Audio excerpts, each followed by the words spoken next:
to the whoop-de-wop. Drifting off and getting We're away from going to that. keep going over it, and I'm going to keep twisting your words Whoop-de-wop to remind everybody is Oh we my don't owe God. white people. We do not owe white people whoop-de-wop. shit. is a place. I run the risk, Whoop-de-wop. and it's not my channel, so I will just drop this fucking link.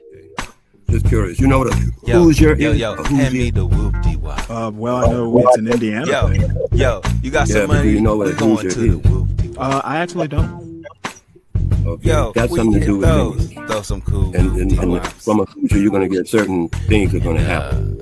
And Well, I walk do out, know at come one stove, point go grab Indiana that was shit like right the quick. center of the She clan. was like, cool. And she already know to get my dough. So, And I'm starting to believe that it's a little bit naive to presume that our domestic production woes are limited to cars and clothes and small electronics. It's possible that Americans are out of the business or unpracticed at producing better Americans. And when I say better Americans, it's not as if we always produced the ideal Americans, but we were in the business of producing a better American. And we stopped trying to even produce a better American and just started importing. And now we have, protections for the Americans we have here because we started importing Americans. And we were naive to assume that one, only American can produce Americans, and also that America would necessarily produce the best Americans. I think we can import better Americans who are better at doing America. And because we weren't really serious for decades about producing the best Americans as a part of like our identity. And that only seems offensive if you don't look at data at some of the immigrants we enter in, especially at the higher level. But it's only offensive if you don't take seriously that the production of Americans is an intentional endeavor, just like the production of goods and services, cars and clothes and electronics is an intentional endeavor.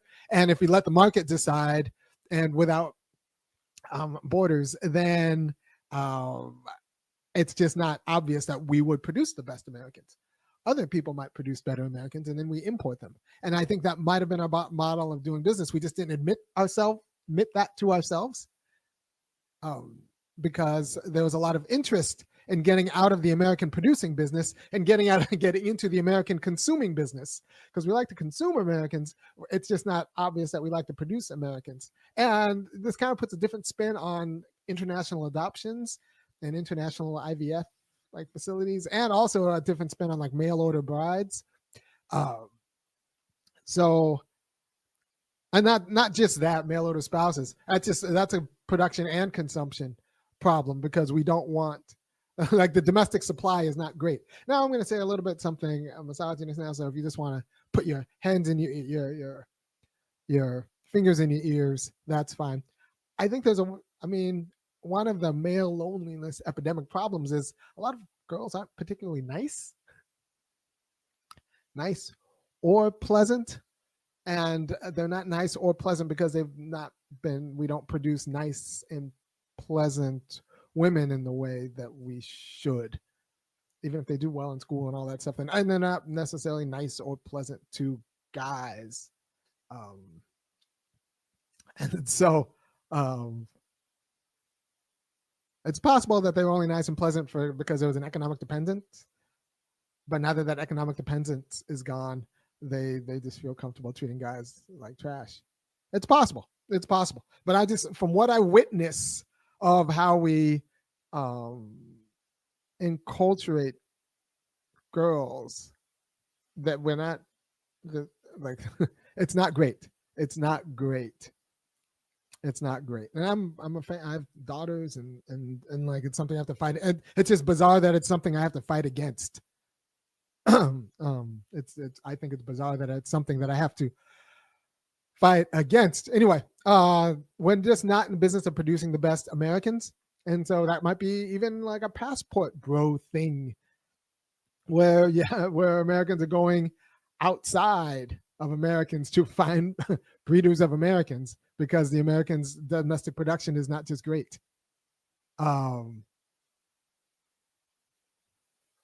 So we left. I don't want the production of Americans to be like the production of cars, electric cars, where everybody knows China produces the best ones, but we have to pretend that they don't, and then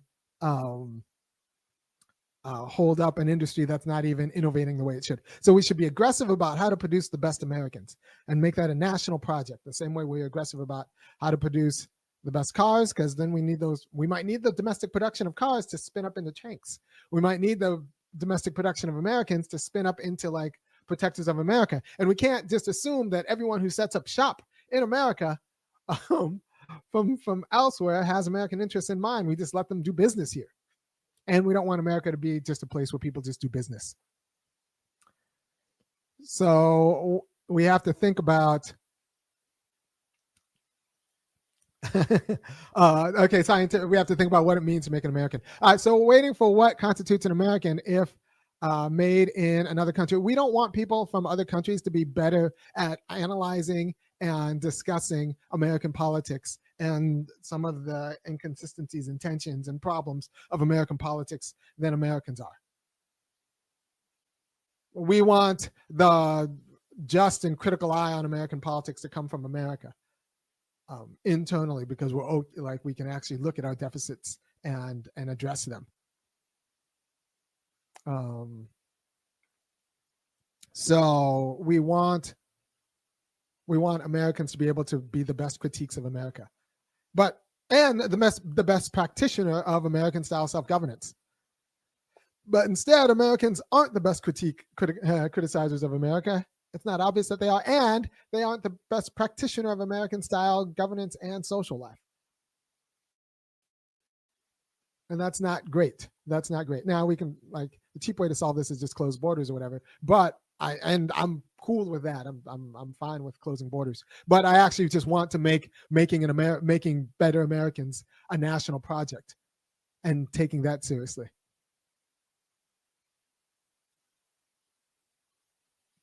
I don't know if our worded one is joking with her comment or his comment. I assumed you're her. That could have been wrong. About their PhD being Buffy the Vampire Slayer as a true Marxist subject. Although that was something that was actually talked about in my generation. Not that particular, but people loved Buffy. Yeah. So okay. So anyway. We need to take as a national project the business of making America. And it's kind of lazy to presume by nature, that means through some internal non-conscious principle, that Americans are made. Just like it's lazy to presume that by nature, cancer will be cured or houses are built or cars are made. None of that's by nature. It's all and if we're lazy at one thing, we can't just presume that laziness hasn't metastasized. And if the reasons we're lazy at one thing might be the reasons we're lazy at another. And this is one again, close your ears if you want to not just consider me like a casual misogynist. I actually think that the feminization of the workforce hasn't been great for labor relations and the respect we have for manufacturing, and also feminism hasn't been great for families, for making better Americans. It could have been great, and it should have been great, but I don't think it has been made great for making great American families. By the way, you have, talking like this is why I might not be welcomed into academia at a degree to which I otherwise would be. So I need you to go to www.funkyacademic.com, kick in $5, $15, or $50 a month, and I'll keep doing, giving you a quality of wisdom. Because here's the deal. If I don't do what I do, I'm worried that Nick Fuentes will capture your imagination. If I don't do what I do, I'm not sure that other people will do what I do. And since what I do needs to get done, you go to Nick, Nick Fuentes gets it. right? So if I don't make these arguments, the right does. And the right will make it in a compelling way because the left doesn't get paid to make these arguments and they get ostracized to make these arguments when they make these arguments. So if I don't make these arguments and if I don't do it in an artful way, Nick Fuentes does. So you need to go to www.funkyacademic.com and kick in because you're right. I do not get invited to the Department Wine and Cheese confabs, and the Simpson Academia don't really want it. Like, are scared of it, of all that smoke too, because they want to sleep with the hot feminists. So, you need to go to www.funkyacademic.com, kick in $5, $15, $50 a month. Fill up a super chat. I'll read it. But in general, you have to understand that if I don't make these arguments, even though they're a little bit hard for you to hear, if they're good arguments, or at least somewhat compelling, they're going to be made by someone with more noxious views, and they're going to win the day on the wrong side. So you need to hear it from me before it wins the other side. All right? So we might not be in the best.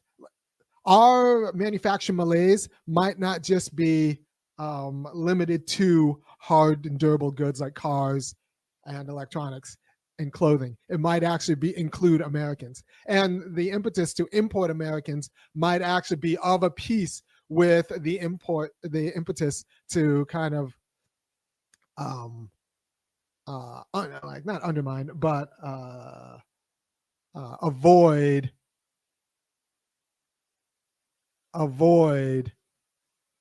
the work of manufacturing them at home. And so we get them from abroad. That's the same with, like, that could be the same with both students, but also just American culture, especially American culture that talks about American culture. We might just leave it up to the market or get it from abroad. And that's not exactly the same as like intentionally manufacturing good Americans. Good afternoon, everybody. Welcome to Stanley versus the World. You'll have to forgive me. I'm a little under the weather here. Seems like I'm catching a cold. So forgive me. Everybody, make sure you hit the like button. Also, if you are new here, please subscribe to the channel. Check it out. Don't feel obligated to stay. I know that seems a little off-putting, but, you know, it tends to be an acquired taste, this show. So, apparently, Izzy Bands and John Galt are in a bit of a tussle. For what? I have no clue. But that's actually why I'm late. You know, I'm actually meant to start like an hour to an hour and a half ago. But I saw Izzy's show was John Galt was in the name, so I had to stop and watch a little bit of it. Then I switched over to John's show. So they were both live at the same time, and they were kind of going back and forth in each other's chat and all this stuff. So I have an opinion, but in a way it's kind of silly, but in another way, John is just pissing motherfuckers off with that racist bullshit. And he I wish he would stop, but you know, I know because I'm 10 years older than he is. It's hard to change when you're old. What's up there, Cool Kamasi? It's good to see you. So anyway, Irami's going to start repeating himself as he usually does. And I actually think it's from teaching classes. You know, you start recapping and, you know, saying things several times just to bury it into your students' minds. But we will move on. I want to see a couple more minutes of this, see if there's anything new. And if not, we'll move on into news stories. Dick Cheney's funeral is today. And I will want to watch at least a little bit of it. President Bush Jr. talked. And I didn't really, you know, I just caught a snippet of it. I didn't really see most of it or any of it really, other than that little, you know, I noticed he was, President Bush was talking. I don't know that we'll watch the whole thing, but we should watch a little bit of it. Then there is a thing that's, I don't know if you folks know who Sarah Isgar is. She is a conservative who worked in the Trump administration as a DOJ spokesperson. She's got an interesting premise. She isn't exactly never Trump, but she was never a big fan. So that's that's it. And then towards the end of the show, I've got a couple of T. Hassan Johnson videos, kind of picking up from where we left off last night. One interview with Tommy Curry, and the other interview, he reviews a Helen Andrews speech. So I'll get into who's who and who's what, once we start those videos. So that's pretty much going to be it. Who knows how long the show will go? I guess as long as my voice lasts, we'll keep going. So wish me luck. Intentionally manufacturing good Americans, which should be our business, because we don't always manufacture the best ideal Americans. We've never have, but we should be in the business of manufacturing the best Americans, the better than the ones before us. And I think we've stopped that business because that business is hard.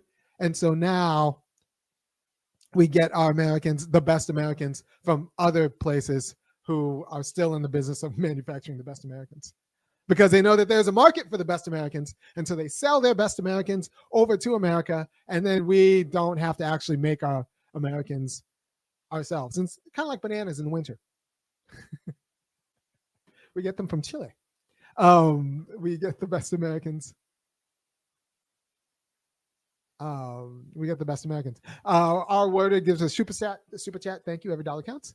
Buying you a coffee. Actually, I don't drink coffee. I'm kind of like a Mormon that way. I don't really. I'm not into stimulants or downers or anything like that. I just kind of, I sleep when I sleep, and then I get up when I get up.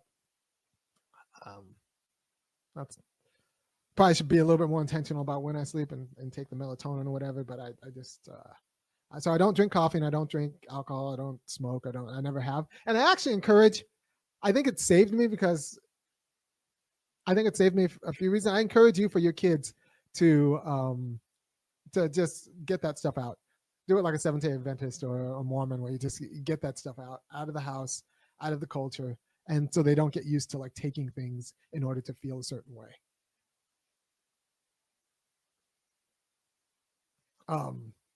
So what I'm saying is that Americans might have given up, lost the taste of making better Americans.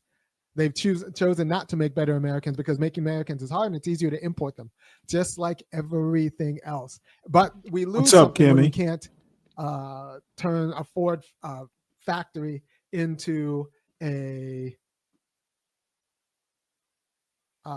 tank making factory. We lose the defense capacity, and that's the same thing when we can't turn our American institutions into making, actual thoughtful Americans. Actual thoughtful, like the best critiques of America should come internally from Americans and should be able to be heard by Americans, because that's part of what it is to self-govern, to be able to hear and make appropriate critiques by looking into the mirror. That kind of reflective capacity shouldn't come from other people. Non-Americans shouldn't accurately be critiquing American parenting. It's okay if they do it inaccurately, but now non-Americans are accurately critiquing American parenting. Non-Americans are accurately critiquing What's up, Black American Knight? political economy. That means Americans have lost the ability to accurately critique and make adjustments on American goods and services and people. And that is like not great for the project of self-governance. Other people are better at like giving the content of governing America than Americans are, because we need. Yeah, I'll just stop it here because he is starting to repeat himself. I take that point actually seriously. It kind of goes back to my parenting point, and RME and I actually, agree. I think America's biggest problem is how we parent our children. We're not producing great Americans. And what is a great American might be a nebulous term, but I would start with great Americans know how to read at grade level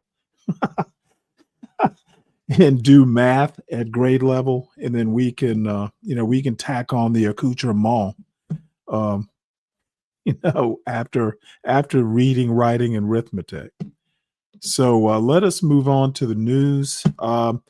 September jobs report. It did come out in November. We finally got that done, and surprisingly enough, 119,000 jobs.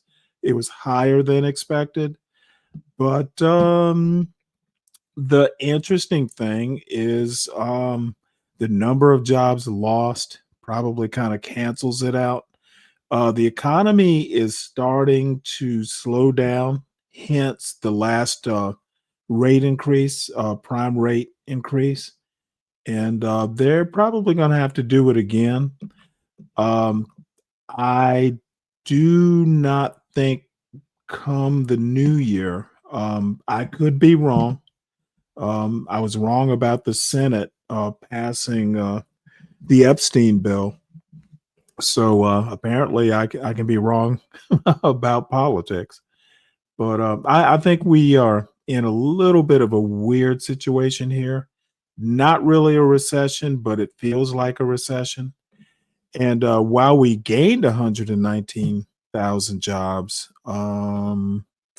let's see here. I did not do my due diligence in putting these stories in order, apparently. Well, that sucks. Oh. Well, Verizon. Thought I put that story up here. Verizon is laying off 13,000 workers. So, between the government laying off a bunch of people and the tech companies, and I would call Verizon kind of a tech company. It's pretty much a wash. And by the way, unemployment crept up. I think it's 0.01 to 4.4%. So unemployment is creeping up.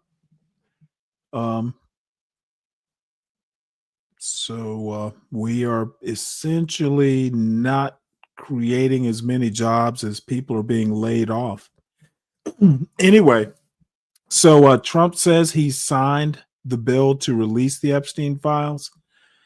There is some loopholes, so I hear. Let's see here. Yeah, there are loopholes, and that's probably why Trump felt comfy. Let's see. Endorse the legislation over the weekend. Let me see. Can I find it?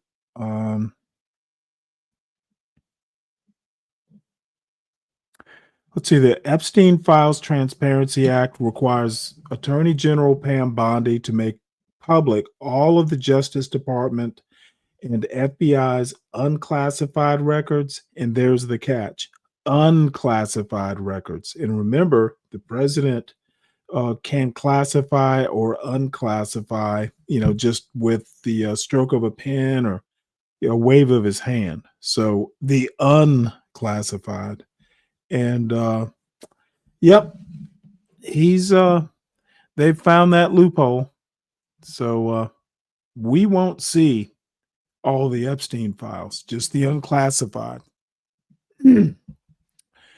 Pretty clever, Mr. President.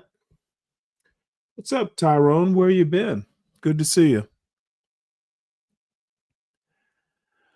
So let us move on. Larry Summers, part of the fallout from the Epstein files. He steps back from teaching now. He was just giving up the public facing events, and now he's Harvard has launched an investigation. It really was just emails back and forth. They're not accusing him of doing, any essay or, any PDF or anything like that. But apparently just talking to Jeffrey Epstein was a big deal. To be honest, this reeks of kind of free speech. I'm not sure why people are suffering for basic communication, but hey, you know what? Cancel culture is still with us. We just want to pretend that it's not.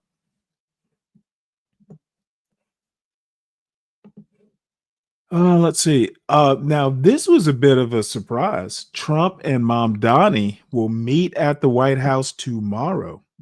The meeting between Zohran Mamdani, the mayor-elect of New York City, and President Trump will come after the two men have fiercely attacked one another.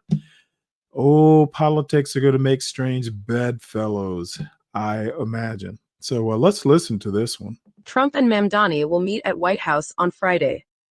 This article is by Emma G. Fitzsimmons and read by an automated voice. Zohran Mamdani, who ran for mayor of New York City in part on a promise to stand up to President Trump, will meet with the president at the White House on Friday, weeks before taking office. Mr. Trump announced the meeting on social media on Wednesday night, saying that Mr. Mamdani had asked for it and labeling him incorrectly as the communist mayor of New York City. Mr. Mamdani is a democratic socialist. Mr. Mamdani, who has fiercely criticized the president's immigration policies and threats to cut federal funding to the city, confirmed the meeting in a statement. He said in an interview on MS Now on Wednesday night that his team had reached out to speak to Mr. Trump about New Yorkers' concerns. I want to just speak plainly to the president about what it means to actually stand up for New Yorkers and the way in which New Yorkers are struggling to afford this city, Mr. Mamdani said. Mr. Trump has repeatedly attacked Mr. Mamdani and said that his victory would be disastrous for New York, the president's hometown. His advisors tried to meddle in the election to sink Mr. Mamdani, and Mr. Trump made a last-minute endorsement of his main rival, former Governor Andrew M. Cuomo. But in private, Mr. Trump has described Mr. Mamdani as a talented politician, calling him slick and a good talker, according to two people who discussed the president's comments on condition of anonymity. On Sunday, Mr. Trump said he was open to a meeting. "We want to see everything work out well for New York," he said. As Mr. Mamdani's January 1st inauguration draws near, Mr. Mamdani has spoken about trying to find common ground with Mr. Trump on issues like bringing down grocery prices. Mr. Mamdani ran on an affordability message that includes freezing rents on stabilized apartments, making buses free, and creating 5 city-owned grocery stores. But Mr. Mamdani has said that he would stand up to the president if he tried to hurt New Yorkers. In his victory speech on election night, Mr. Mamdani urged Mr. Trump to turn the volume up, calling out the likelihood that the president was watching and challenging him to take notice of his policies. He vowed that he would defend immigrants like himself. Mr. Mamdani was born in Uganda to parents of Indian descent and moved to New York City as a boy. "Hear me, President Trump, when I say this. To get to any of us, you will have to get through all of us," he said. Mr. Trump's social media post mentioned Mr. Mamdani's middle name, Kwame, in quotes. Mr. Mamdani has said that his father picked his middle name to honor Kwame Nkrumah, the first president of Ghana. Earlier on Wednesday, Mr. Mamdani visited a police memorial with Jessica Tisch, the police commissioner, as they announced that she had agreed to stay in her role. Mr. Mamdani and Ms. Tisch have urged the president not to send the National Guard as he has in other cities. Dora Pakech, a spokeswoman for Mr. Mamdani, said in a statement that the meeting was customary for an incoming mayoral administration.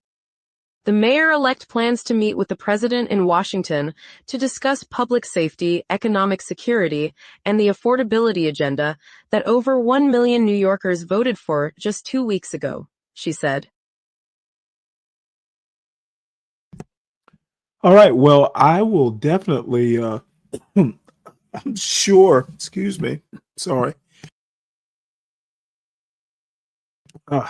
Hopefully this cold doesn't kick my butt.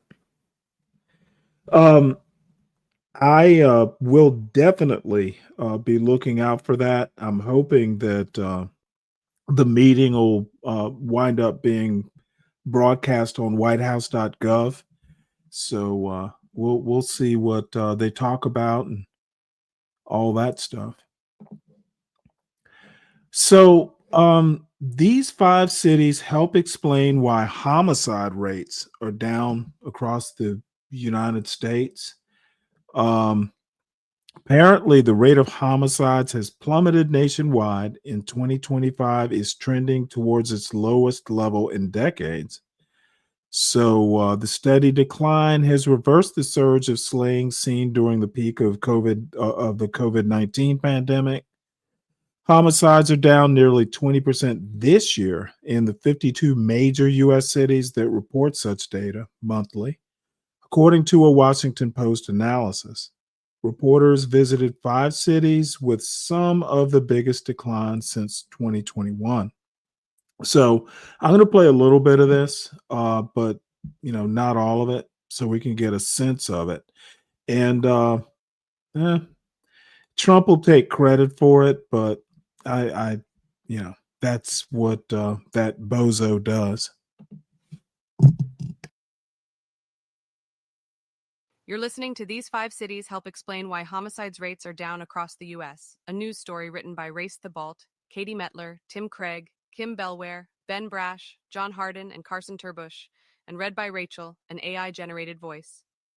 The rate of homicides has plummeted nationwide and in 2025 is trending toward its lowest level in decades. The steady decline has reversed the surge of slayings seen during the peak of the COVID-19 pandemic.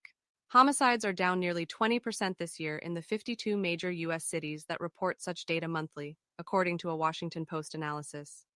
Reporters visited five cities with some of the biggest declines since 2021.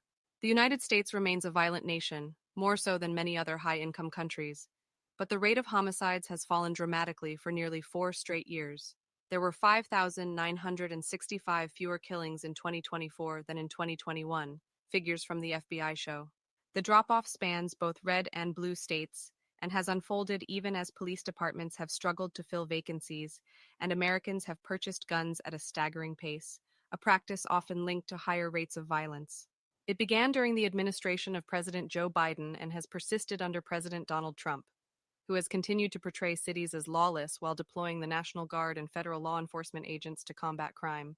Most criminologists say a combination of factors is driving the trend: pandemic-era investments in local violence intervention programs, the increased enforcement of tougher laws, reopened schools, demographic change, and a rebound in employment.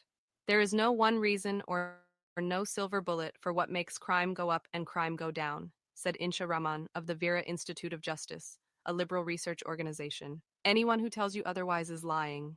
In each city we visited, Baltimore, Philadelphia, Chicago, Indianapolis, and Los Angeles, those involved in the daily grind of preventing homicides say the decreased violence has reshaped life in ways big and small, personal and profound. An at-risk teen saving money from his new job instead of avenging a shooting. A once dangerous park now brimming with freshly planted flowers and the sound of children at play. Fewer funeral meals to pay for and plan. Ex-gang members who used to be rivals working together to bring peace to their neighborhoods. Click here to see how homicides have fallen sharply in D.C. Baltimore. The large projection screen displayed the faces of dozens of people who Baltimore city leaders believed had potential. Potential to succeed at school or a good job, to find purpose and a good life. Potential, as Mayor Brandon Scott often says, to be a resource for Baltimore to invest in rather than a problem to solve. But the city had also identified these people, mostly men, all connected to recent violence, as those with the highest potential to shoot or be shot next. So on an afternoon in late October, this group of police, clergy, life coaches, and street organizers studied the faces on the screen and gamed out how to invite them onto a better path. A pastor said he'd spotted one of the men at a fried chicken joint but didn't want to spook him with a cold approach. A woman from the police department's victim services division said she'd recently delivered a care package to a different man who'd been shot the week before and survived. A street organizer asked if there was anyone else who could help her with outreach on the city's east side. "I'll find a way," she said. This group has been responsible for carrying out Scott's group violence reduction strategy for 3 years, a period in which killings in Baltimore have fallen by more than half. The citywide approach relies on a robust data and intelligence apparatus to identify those at high risk of being involved in violence, then deploys both law enforcement and social service support to try to keep that violence from happening. The city's data analysis showed that 3/4 of shootings in Baltimore involved fewer than 2% of city residents. Many of those people had extensive criminal histories that included being hurt and hurting others. Much of the violence was linked to group retaliation, and many involved men in their 30s and 40s. The city created programs to identify, track down, and try to help that age demographic. At the same time, officials also made sure that state, local, and federal law enforcement agencies investigated the groups they believed were responsible for most of Baltimore's violence. Scott, who says he grew up Black and poor in West Baltimore, says he understands the obstacles and challenges many face in the city. He has written a letter that the violence prevention teams take with them when they seek out those they believe have the potential to do better. As mayor of Baltimore and as your neighbor, it reads, I am committed to doing everything we can to keep you alive, safe, and free.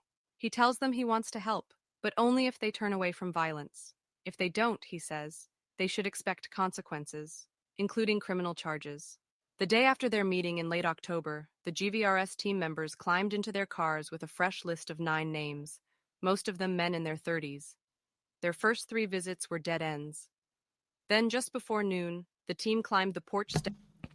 I think we probably have a sense of all that. So I ran across this story accidentally, and I thought it was actually really cool. I somehow or another missed this story. It was happened in New York, and didn't make national news as far as I know. But apparently, this officer a while ago was shot in the face. Looks like the left side of his face in an ambush. And he did have presence of mind enough to return fire, and he killed the shooter. So he was released from the hospital today. So want to watch that. Injured officer was released from the hospital this afternoon. He was struck after a gunman opened fire from inside an apartment building on Thomas Boylan Street in Brownsville this morning. The officer shot back, hitting the gunman, who was later found dead inside. The NYPD says the suspect had killed a man during a dispute, and while police were on the scene, the gunman opened fire on the officer. Eyewitness News reporter Lauren Glassberg is live in Brownsville with the very latest. Lauren. Yeah, listen, David, this is the building where that all happened, where the first victim was shot, and then a couple of hours later, that police officer was shot. He returned fire, hitting that gunman, but the gunman barricaded himself inside his apartment. And if you take a look at the window behind me, you see it's broken. That is how police were able to send in a drone to surveil the gunman. He died from his injuries. They have not released his name, but they do say that he had no prior arrests here in New York City. Order! Order!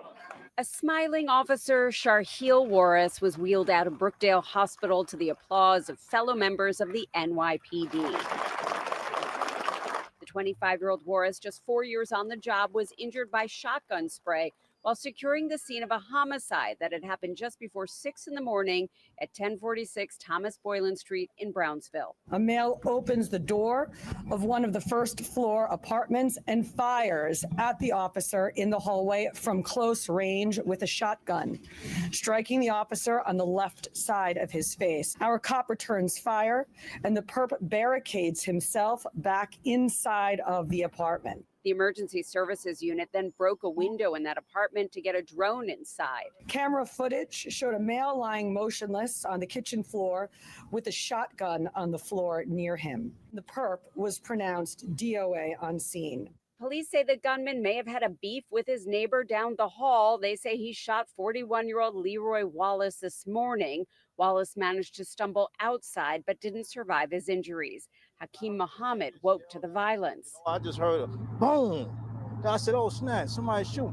Boom. I said, oh, snap, that was a shotgun. So I laid back down on my bed. Rochelle Marcus says he's friends with the gunman's sister. She was home when her brother was hit by NYPD return fire. She ordered bang, bang, bang again. And she saw her brother laying down.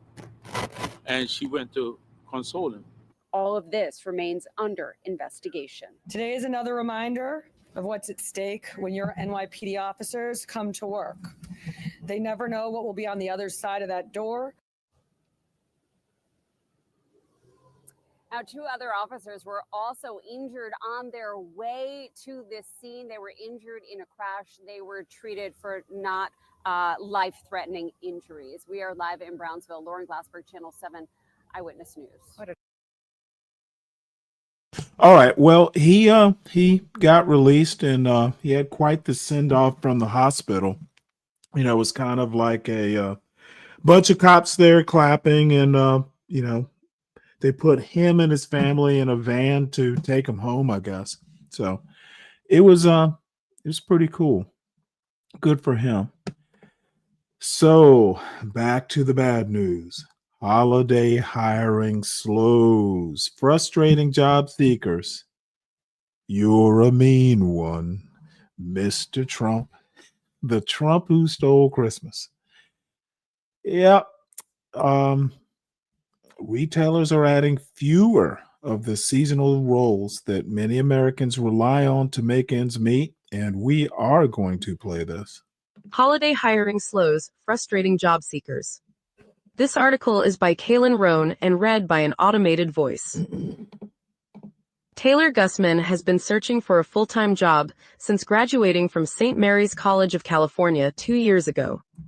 With a bachelor's degree in communications and a marketing internship under her belt, she hoped a seasonal job in her field this holiday season might help her transition into full-time work. But she has applied to more than 30 positions without hearing back from most. It's honestly just very scary, said Ms. Gussman, 24, who lives in San Francisco. I don't know what's going to happen. I'm not sure when I'll land it. Employers are signaling a more cautious approach to holiday hiring this year.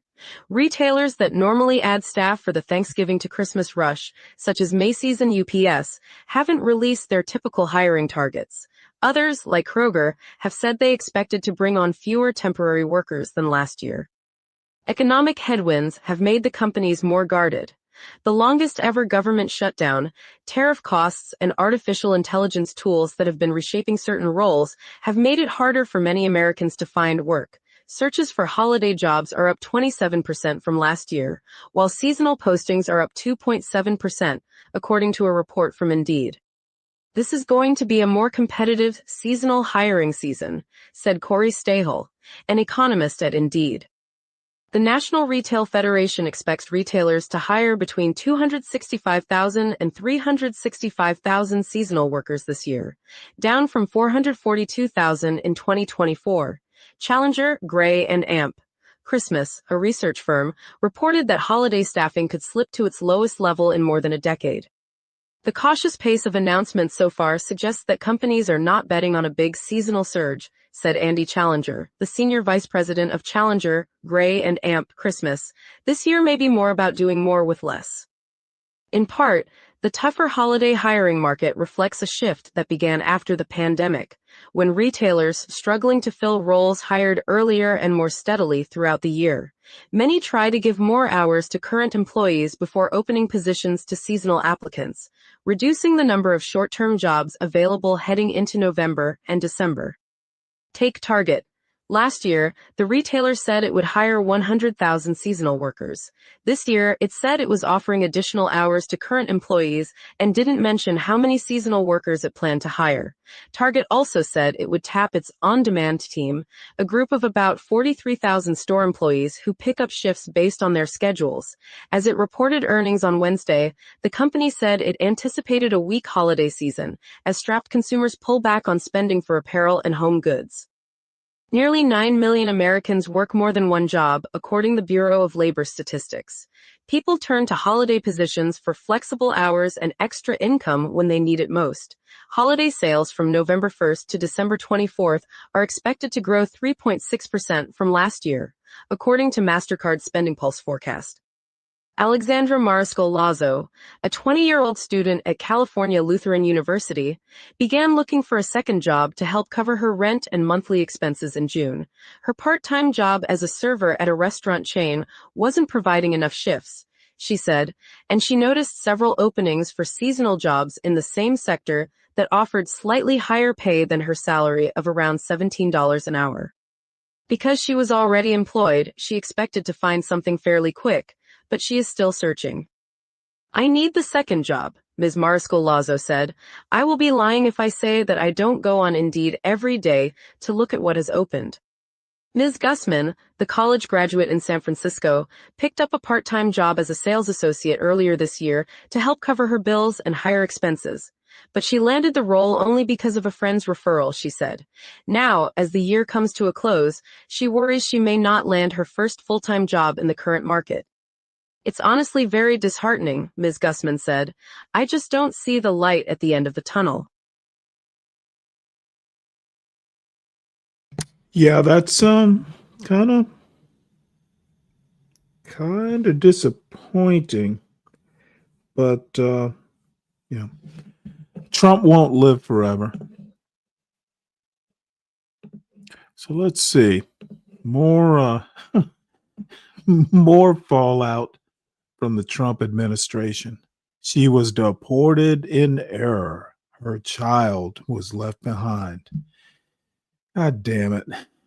Dude, we have elected a dumb motherfucker.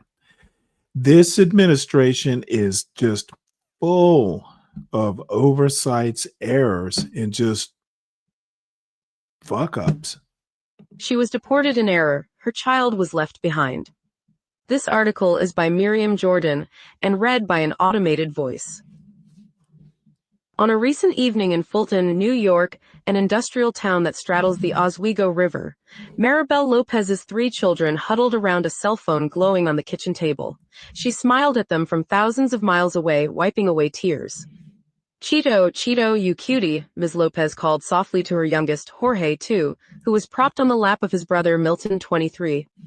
The toddler didn't respond to his nickname and gave the screen displaying his mother's image only a fleeting glance. Say hola, mommy, pleaded his sister Inalali, 21.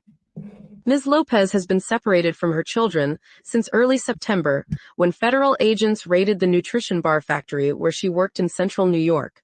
Ms. Lopez was detained and deported to Guatemala, leaving behind her 2-year-old son. It shouldn't have happened. Ms. Lopez was supposed to be protected from deportation because she had a pending asylum case on appeal after fleeing years of abuse in her home country.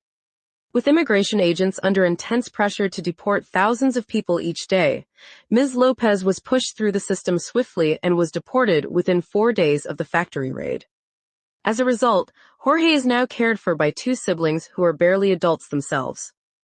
The government returned Ms. Lopez to the United States late on Thursday because of the mistake, but she is still apart from him, held in a detention center while her asylum appeal works its way through the courts. The case is one of a growing number of family separations that, to some, recall the policies of the first Trump administration, when children were pried from their parents' arms soon after they crossed the southern border into the United States. These cases, though, target immigrants who are already living in the United States. Immigration officials say parents who are being deported are given the option of bringing their U.S.-born children with them as they are removed from the country. But Ms. Lopez said she was offered no such choice. Rather, her deportation was an error. Email communications between her lawyers and Immigration and Customs Enforcement indicate, and the speed at which it took place appears to have separated her from her son. Tricia McLaughlin, a spokeswoman for the Homeland Security Department, said that ICE, which carries out deportations, does not separate families. Parents are asked if they want to be removed with their children, or ICE will place the children with a safe person the parent designates, she said. This is consistent with past administrations' immigration enforcement. But immigration lawyers and advocacy groups say the speed and scale at which federal agents are effecting deportations is leading to family separations. We are seeing a disturbing rise in cases where mothers and families are deported without their children, said Kelly Cribbs, an immigration lawyer at the Young Center for Immigrant Children's Rights. It is unclear exactly how many parents have been deported without their children, or how many were given a choice to be deported together. Advocates say there is no national data, and the Homeland Security Department did not respond to a request for figures. Deportations involving a parent of a U.S.-born child are challenging, often forcing families to make a wrenching decision to stay together or leave their children What's behind, up, Mela? either with a family guardian or in the foster care system. The government's actions are creating an atmosphere where families feel they have to choose between their due process rights to protections under immigration law and the Well, security of staying the together, despite link not is knowing if posted they at will the be top. safe wherever they are. The link is posted at the top if anyone wants to join. I guess I forgot to I guess I forgot to mention that, but I try to remember to put the link at the top. And today the link is called the Daily Dare. I think that might be a permanent name. Anyway, we pretty much get the point here. The Trump administration is getting sloppy, and Americans should never be hurt or even inconvenienced by this immigration or deportation process. This boy is an American citizen, and he does not have his mother. If exceptions need to be made so Americans are not harmed or even inconvenienced, make the goddamn exception. Trump is sloppy. He's hired fourth-rate brains as advisors, and the seams are starting to show. I hate it when fucking kids are traumatized by incompetence. So, speaking of incompetence, U.S. Representative Sheila Sherfilis McCormick of Florida indicted on charges of stealing $5 million in disaster funds. Let's see how in hell she did it. Miami, AP. U.S. Representative Sheila Cherfilis McCormick of Florida has been indicted on charges accusing her of stealing $5 million in federal disaster funds and using some of the money to aid her 2021 campaign. The Justice Department said Wednesday. The Democrat is accused of stealing Federal Emergency Management Agency overpayments that her family health care company had received through a federally funded COVID-19 vaccination staffing contract, federal prosecutors said. A portion of the money was then funneled to support her campaign through candidate contributions, prosecutors allege. Using disaster relief funds for self-enrichment is a particularly selfish, cynical crime, Attorney General Pam Bondi said in a statement. No one is above the law, least of all powerful people who rob taxpayers for personal gain. We will follow the facts in this case and deliver justice. A phone message left at Cherfilis McCormick's Washington office was not immediately returned. Cherfilis McCormick was first elected to Congress in 2022 in the 20th District, representing parts of Broward and Palm Beach counties, in a special election after Representative Alcee Hastings died in 2021. In December 2024, a Florida state agency sued a company owned by Cherfilis McCormick's family, saying it overcharged the state by nearly $5.8 million for work done during the pandemic and wouldn't give the money back. The Florida Division of Emergency Management said it made a series of overpayments to Trinity Healthcare Services after hiring it in 2021 to register people for COVID-19 vaccinations. The agency says it discovered the problem after a single $5 million overpayment drew attention. Cherfilis McCormick was the CEO of Trinity at the time. The Office of Congressional Ethics said in a January report that Cherfilis McCormick's income in 2021 was more than $6 million higher than in 2020, driven by nearly $5.75 million in consulting and profit-sharing fees received from Trinity Healthcare Services. In July, the House Ethics Committee unanimously voted to reauthorize an investigative subcommittee to examine allegations involving Cherfilis McCormick. All right. Well, god damn. So this is stunning. Comey indictment was never approved by grand jury. What in the fresh hell? This is like, talk about fourth rate incompetent. What in the fuck? Oh man. What are we The case dealing against former with? FBI Director James Comey grows flimsier by the day. On Wednesday, prosecutor Lindsay Halligan admitted that a full grand jury never voted to approve the indictment of Comey, raising questions about whether the case is even legal. The I stunning don't revelation know. came during a hearing meant to determine whether the case against Comey was a malicious prosecution. While under questioning from U.S. District Court Judge Michael Nachmanoff, Trump's hand-selected attorney revealed the unorthodox way she secured an indictment. The grand jury convened at the behest of President Donald Trump initially declined to indict Comey. Halligan told Nachmanoff she brought an altered indictment to the grand jury's foreman and had them sign off on it without another vote from the full jury. Per the New York Times, Comey's attorneys requested that the case be dismissed following the admission from Halligan. Start your day with essential news from Salon. Sign up for I our free don't morning even newsletter, Crash fucking know Course. what to say. Halligan's confession. Dude, she ought to literally she needs to be indicted herself for this bullshit. In the fuck?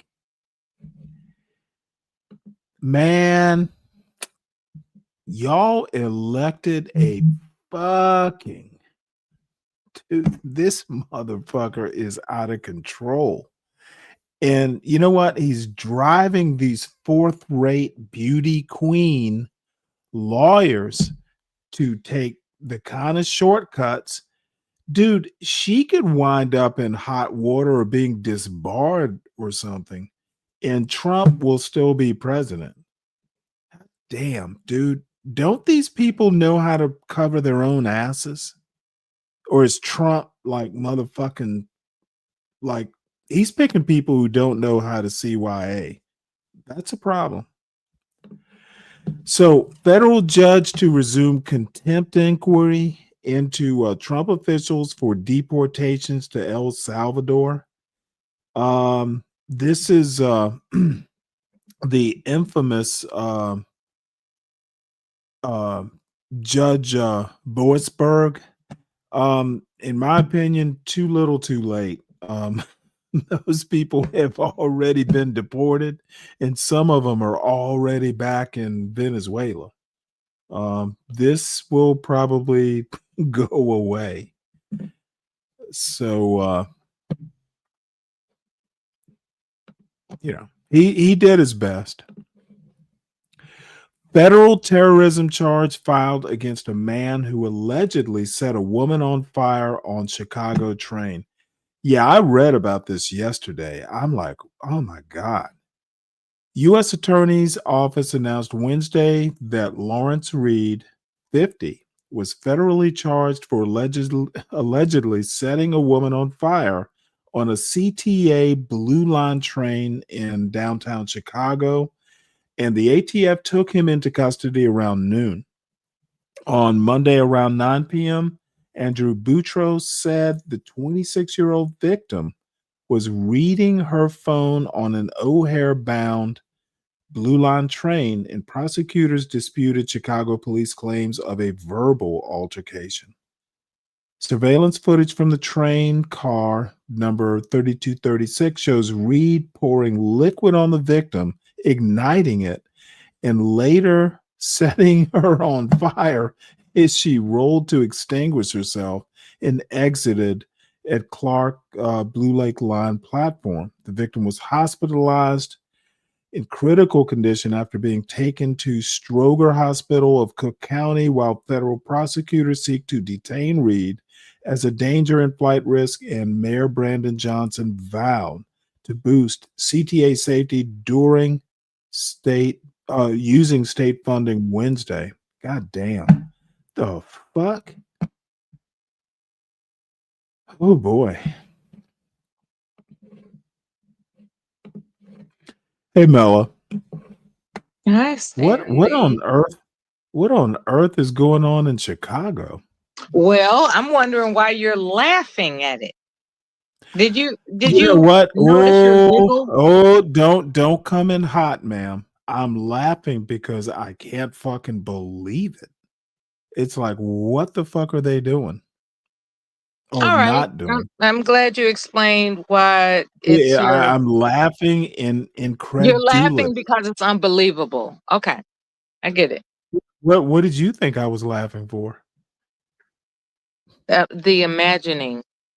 No, dude, I'm never visiting Chicago now. And Yeah. Yeah. Chicago apparently has changed since that. You remember the Bob Newhart show? You're old enough. You never watched the Bob Newhart show? I've The heard first of it. Bob Newhart show It was set in it Chicago. was a comb over white man telling jokes on a sitcom. He was I've well, heard of it. the thing is he was funny as shit. I love Bob Newhart, and his second show was called Newhart. I'll As a be matter of sure to fact, watch that. no, you really should. Now, I'll be sure to watch it. the reason I bring up Bob Newhart is that the show took place in Chicago. Like urban Chicago back. This is like 1975 when the first show took place. And he used to walk from the office to the train, and then the train would take him, to back to his apartment building. Um, and it just looked so cool. The city was clean, and the people were nice, and the trains looked clean and all that sort of stuff. So I've never been to Chicago. So, when I think of the L, they call it the L there, right? Yes. So, when I think of Chicago, I know I sound crazy and old and all this stuff, but when I think of Chicago, I think of Bob Newhart walking in that clean downtown, and it just looks so cool. There's a different Urban and aesthetic now. sophisticated, just really cool. So, There's a different aesthetic. Unfortunately, my most recent adverse event was about 5 years ago. I decided to take a bus, and it was during the hours where children get out of school. And mhm. it's the Roosevelt bus for those in Chicago that may be familiar with that line. And what occurred was very distressing because the children, rather the high school students, I don't know what school they came from, but it was a bunch of young teenagers that, crowded the bus. And then I guess it stopped off into what was like the medical district where people most likely who have mental disabilities got on. And this woman, this obese woman who was Spanish speaking with her mother, who wasn't so obese, got on. And the obese woman, got agitated, real agitated, to the point where she was aggressing herself in the Spanish language, right? Espanol. She was just really, you could tell that she was angry. I'll put it that way. And I couldn't, since I don't speak Espanol, I'm just looking at her like, okay, she's angry, you know. And next thing I know, she pulls out kitchen scissors, or rather some form of scissors, you know, and just pointing it at the young people that are sitting down. Apparently, somebody that can interpret was saying she's mad because no one will offer her a seat. So this is how dangerous it can get with Chicago Transit Authority circumstances and situations, but not ever. Well, I mean, how old was this lady? There were young children sitting down, and No, she, they were teenagers, as I had mentioned, and she couldn't now have how been. old was the woman? And I'm She going looked somewhere about with this. 60, I guess. Okay. She looked Well, about let me 50 tell ish. you let me tell you a little story, or just when I was in high school before I drove. Yeah. My high school was quite a ways from Okay. my house. So, once I'm trying to think. It was inconvenient for my parents to take me to high school, and there was no bus. It was a private school.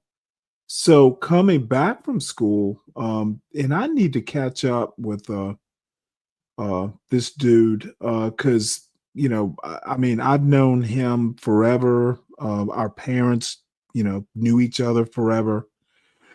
But anyway, I used to catch the bus, from the city bus from my high school. Pretty much, it was cool because I could go through downtown and then back to my house. And there are all kinds of stories. never, never let your kids catch the city bus because they get real good at creating time to mess It's around not and a do good stuff. idea to take a Anyway, city bus. what I'm saying is we used to always get up, as young men, if even if it was just like an older lady. Now, if you were our age, some girl who was our age, no. But if the lady was pregnant, or if the lady was older, or even older, men, you always gave up your seat. It was just what was done. So Yeah, but not for I'm some not gonna pregnant hold on. I'm not gonna defend the lady, but I imagine, because my Spanish is rusty and I wasn't even there, that she was going, "What the hell is wrong with you teenagers?" Back in my day, someone, especially the men or young men, would get up and offer a seat. You just didn't do it. And if the lady's 60, back in my day, and this means nothing. I'm sure it's boring and just, you're rolling your eyes. But, yeah, hell yeah. You didn't even think about it. It was just, I don't know why we did it. It they was, laughed at her, and she yeah. pulled out scissors, because she was Well, did complaining she and said stab them? no, there was none of that. I think Maybe um she wanted a seat. well, that's what I'm saying. She wanted a seat, and these teenagers are just laughing at the fact that it wasn't her So time she to pulled get a out seat. scissors instead of a gun? She pulled out scissors, man, and and it erupted to the point where someone told her that you can be arrested for that, and she eventually got off the bus because she was afraid of being arrested. You know, I think one of those teenagers like, "We gonna call ICE on your ass if you keep acting up." And she was just disgusted, I would say, by the fact that teenagers find it hilarious that a woman older than themselves is forced to stand. Right. So when it comes to this story that you just featured about some guy that threw acid on a woman for looking at her cell phone, do we know the details of it? Well, it wasn't acid, it was gasoline, and he Yes. set her afire. Okay, what was the like I'm not gonna say that people don't randomly do that. What I will say is that it was seen to me that there was some type of insult, you know, there was something he didn't just pick her out of nowhere. Like I think there was some type of communication exchange that he found so offensive. He decided to set her on fire. You know, most people that mind their own Yeah. business, most people that mind their own business Well, aren't they offended. originally it was thought that there was some sort of altercation, but that's in dispute. From Yeah, the camera footage, it didn't really look like they had much of an I heard of interaction. a story in Chicago where these homeless people asked somebody for a cigarette. You know, homeless people can be kind of intrusive. They just walk up to your face and ask you for something. In this instance, they asked for a cigarette. And when I say they, I mean a man and a woman. They walked up to a couple and asked them for a cigarette. And the couple didn't just say no. The couple cussed them out beyond holy God's allowance. And in return, in retaliation, this homeless couple stomped their face in.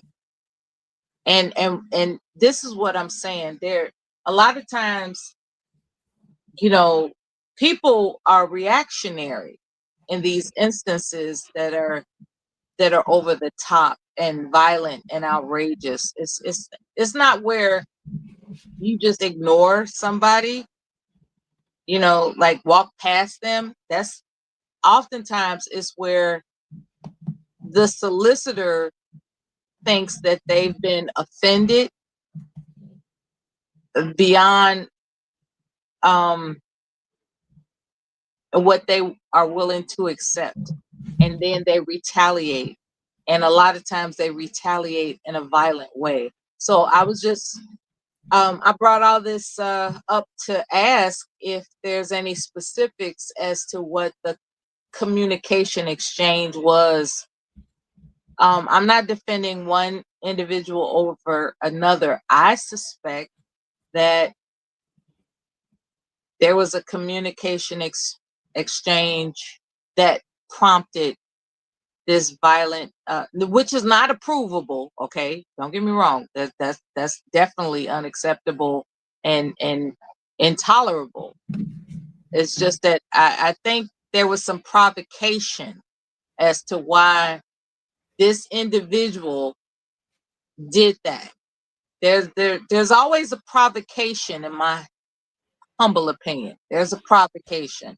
I would suggest that people that are, you know, interacting with public existences, please understand that you never know who is psychotically crazy, and do not provocate. Don't do it. Don't do it. There are people out there that are on God knows what, be it drugs or frustration. I don't know what the hell is going on out there, but there are people that are really, really dangerous. And any event that you are intermingling in public areas, please, please, I beg of you, keep to yourself, mind your business, keep your earphone, act like you don't hear anything that's going, just mind your business. Do not react. Like it could be somebody disgusting that smells and stinks, which I have smelled. And it's like to just say, like, you stink, get the blank out of my, like, what the hell? What's wrong? You know, all that kind of crap that might get you hurt. Just mind your business. Get from point A to point B safely. That's the Gotcha. goal. So what I'm gonna do is drop this into the chat, uh, so people can follow up on their own. What's up, Manna Tomorrow? Don't be excessively decorated with your regalia of jewelry and all these things that make you distinctive, that some, you know, homeless person might think is valuable to sell. Like, you have to be modest, you have to be quiet, and you have to get from point A to point B. unscathed. Period. Chicago is not to be played with. You Gotcha. can enjoy it, So let us but you got to move be on. modest. So, family affair. Commerce Secretary sons cash in on AI frenzy. And we're not going to get too deep into this story, but Trump and his family being enriched, Commerce Secretary Lutnick and his family getting enriched. This administration is corrupt. They are doing exactly what they accused Biden of doing. And their little minions and their little voters are going, well, at least he's upfront about it. We can see our pockets being picked. It's okay if we can see it. So that's it.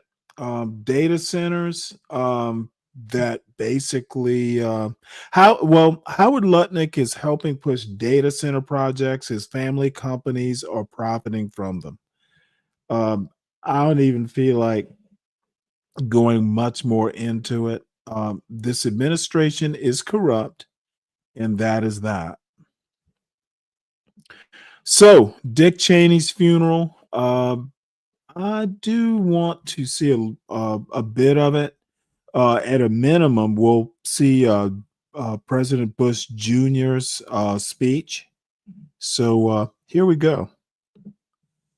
It will be boring, I'm sure, but hey, it is America. It is our politics, and sometimes you'll just be bored. He was building power line and transmission line across the state of Wyoming. This is an older speech. In the short version, a few breaks came my way. He is indeed One dead. job always led to another, and a life that's taken me to far more places than I ever expected.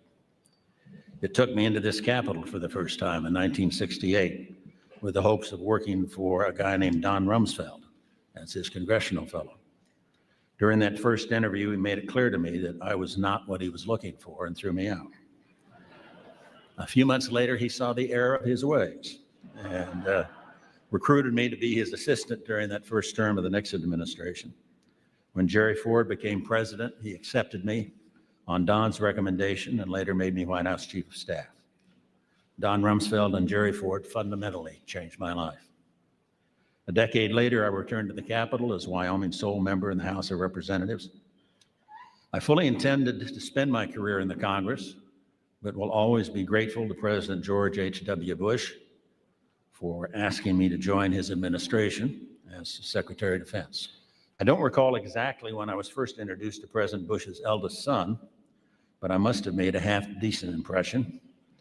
When the time came, Governor Bush needed a running mate, and I got the notion that I could help him find one. That search committee was a diligent little enterprise, and before long we found our man. Former Vice President Dick Cheney, back in 2015, reflecting on nearly 40 years of political life in the nation's capital at a ceremony in the Capitol Rotunda. Today, family and friends bidding the former Defense Secretary, Member of Congress, and Vice President farewell with a funeral at the National Cathedral here in Washington. And we'll be bringing you live coverage of the service here. No one wants a doctor who's great. I'm going to skip ahead. That little speech was actually pretty funny. Hearts of Darkness always have dry humor. So let's see, who is this? I don't recognize him. But apparently George and Barbara, George, God damn it, I can't remember Bush Jr.'s wife's name, but George Bush Jr. and his wife are there, and identifiable Kamala Harris, Joe Biden. There is Al Gore. So, and then there's other dignitaries. It's actually interesting, you know. Yeah, he shot a man in the face. He was called the Prince of Darkness. That drape, Yeah. that drape I'm that's sorry, over his what? coffin, the drape that's over his coffin, what does that Uh-huh. represent? Don't know. Yeah, that's interesting. It's not the American flag, it's something else. Well, this is at the National Cathedral. So he's getting, some pretty good honors. And I think it was 12th Man who asked me why flags were at half staff. So I knew it had Yeah, something that to that do. drape over the coffin is curious to me. Well, I don't think he was in the military. I I understand. guess as a vice president, he probably could have a flag draped Yeah, over, but I don't know. Um, maybe so it's probably Catholic related. wouldn't be surprised. Why don't you Google to see if he was Catholic? I'd rather not.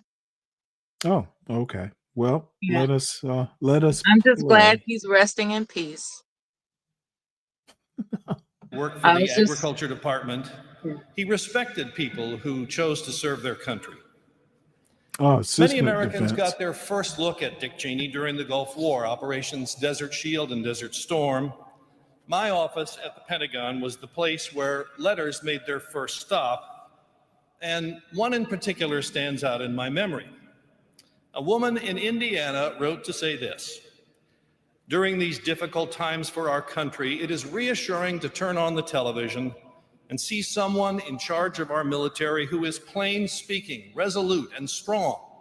And then she added, "I find these qualities to be very attractive.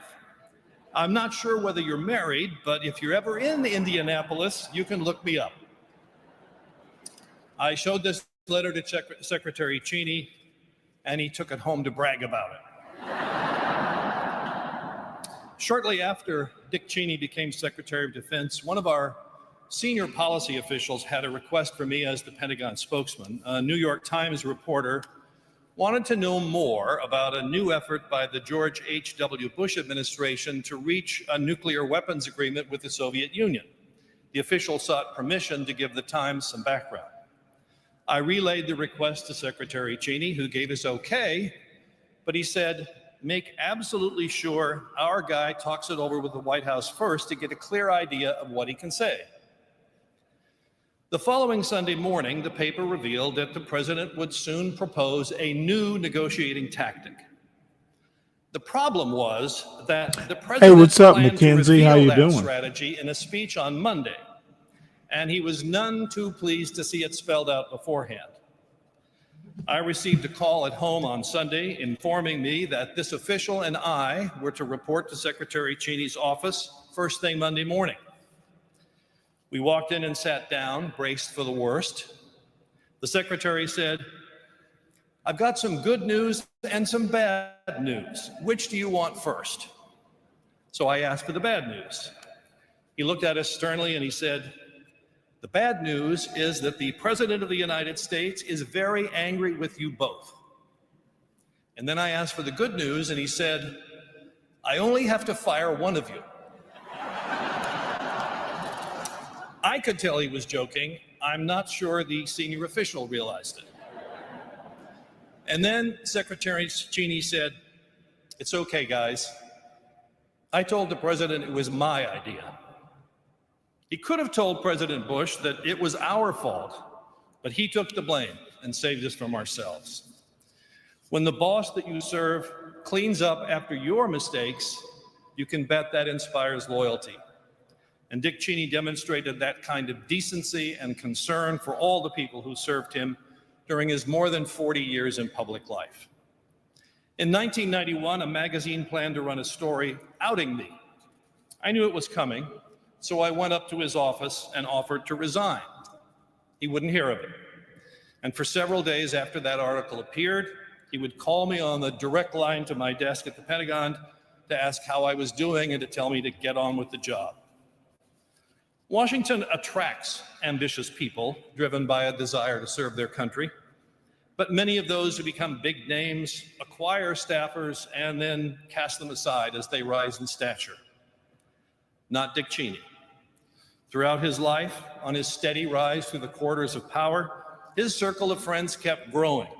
He did not abandon those who helped him along the way. And when George W. Bush chose him to be the vice presidential candidate in 2000, their first campaign stop together was Casper, a demonstration of Dick's loyalty to his home state. I don't think he was worried about locking up Wyoming's 3 electoral votes. Those of us fortunate to work for him knew that he had a sly sense of humor. He loved to tell a story about attending a political event when he ran for re-election as Wyoming's congressman. He said he walked up to one old rancher, stuck out his hand and said, "I'm Dick Cheney, I'm running for Congress and I'd like to have your vote." And the rancher replied, "You got it. That guy we got in there now is no damn good." In my 7 years of working for him in the Congress and at the Pentagon, I seldom came away from a meeting with him without thinking that I'd learned something about politics and government.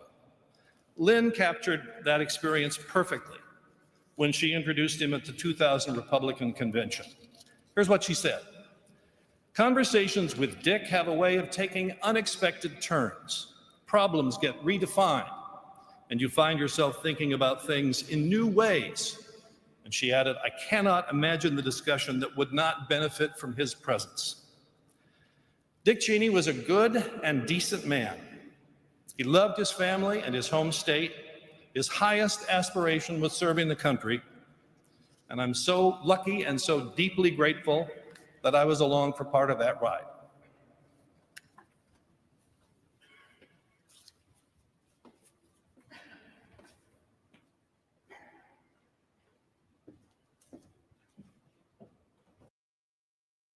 Yeah, there's several eulogies. I'm gonna have Bush next, and then I do want to hear Liz Cheney's speech as well, and then we'll move on. And I wasn't particularly a George Bush fan at the time, but boy, I do miss I do miss George Bush Jr. The motherfucker we have in the office now. Oh, he makes Dick Cheney looks like a good presidential candidate. Before I made my decision, he insisted on giving me a complete rundown of all the reasons I should not choose him.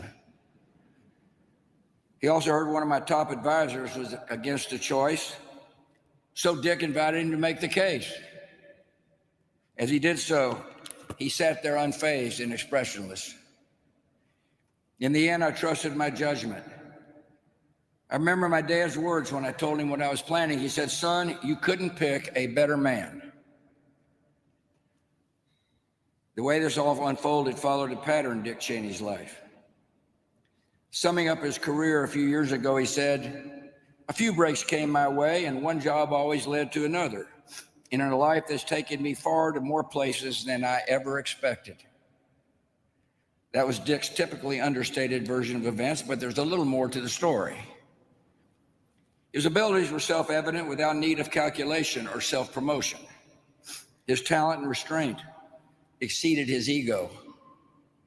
Even before the Cheney name reached the national stage, people always saw something in the man, solid, reliable, and rare. You really too, Mackenzie? She can recall a time in their college years Well, when Dick, you know what? admitted, The devil lacked you know. direction and needed some straightening out. Don't seem so I think we had devilish that in now, common. do they? That was Lynn's kind of project, and it did not take her long. Boy, He how said many times that his life did we would not have turned know out a the whole devil? lot different if he had never met her. It may explain how in just over a decade, a guy can go from laying transmission lines outside Cheyenne to serving as chief of staff of the President of the United States. In Dick's telling, those years working for Gerald Ford were special and formative. He cherished the association, and the high regard went both ways. In his memoir, President Ford described Dick's steadiness, his low-key style, and his absolute loyalty. I know exactly what he meant. These are not traits easy to come by in Washington. Being calm, reticent, undramatic, and untrustworthy are not everyone's formula for success in politics. But they were the Cheney way, and they worked. I'm reminded of a renowned senator who once gave this advice to a junior colleague. Perhaps he said you could occasionally allow yourself the luxury of an unexpressed thought.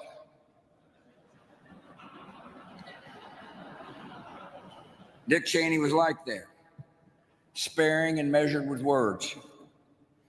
In a profession that attracts talkers, he was a thinker and a listener. And when he did speak up, conveying thoughts in that even tone of voice, that orderly, unexcitable manner, you knew you were getting the best of a highly disciplined mind. No colleague, no legislator, no foreign leader who ever met Dick Cheney ever doubted that they were dealing with a serious man. Of course, not every political counselor is cut out to be a political candidate. But Dick Cheney put himself to the test and never lost an election. In fact, it happens that he and I both ran for Congress in 1978. And let me just say the Republican wave didn't reach West Texas that year. He told me a few times what it's like to campaign in Wyoming. Lots of small gatherings and long drives. It's easy to imagine the impression that young Dick Cheney made when he was asking for the vote. I wish more Americans got to know Dick Cheney the way the folks in Casper, Cody, and Laramie got to know him. Smart and polished, without airs.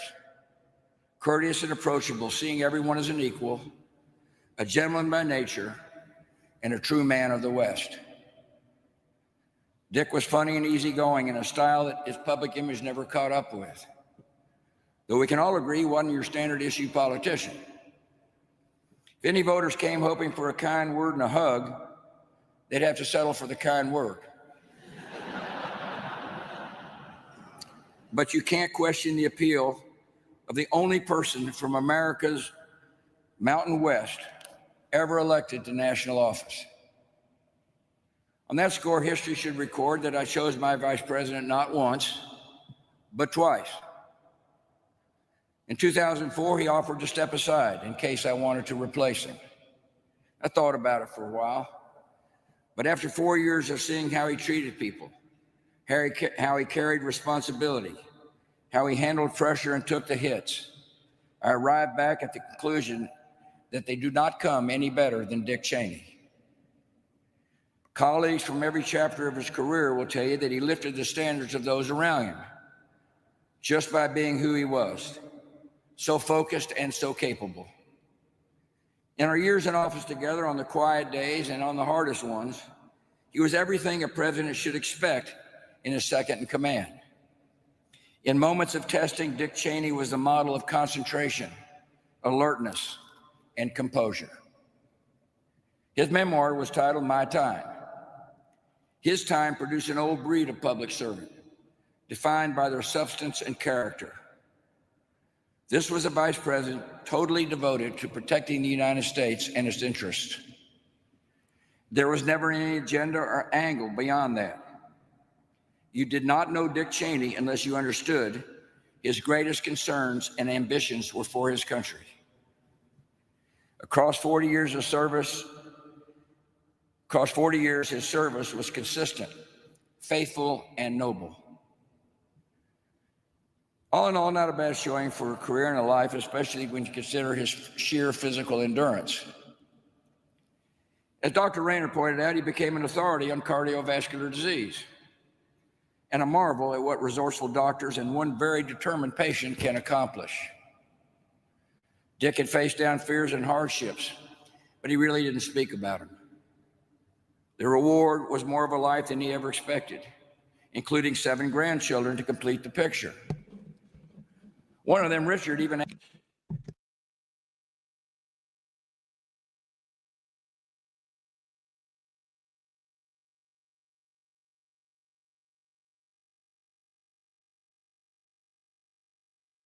You paused at the 7 grandchildren part.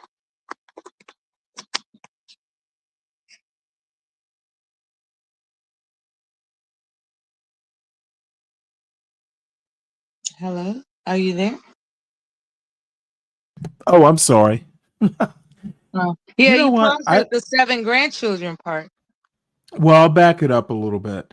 You know, it's funny. I might have to start using the pause button. I usually just hit the button on the microphone, but I might have to start using the pause on the app because I find myself getting old and forgetting. But what I was gonna say is, look, I'm into politics.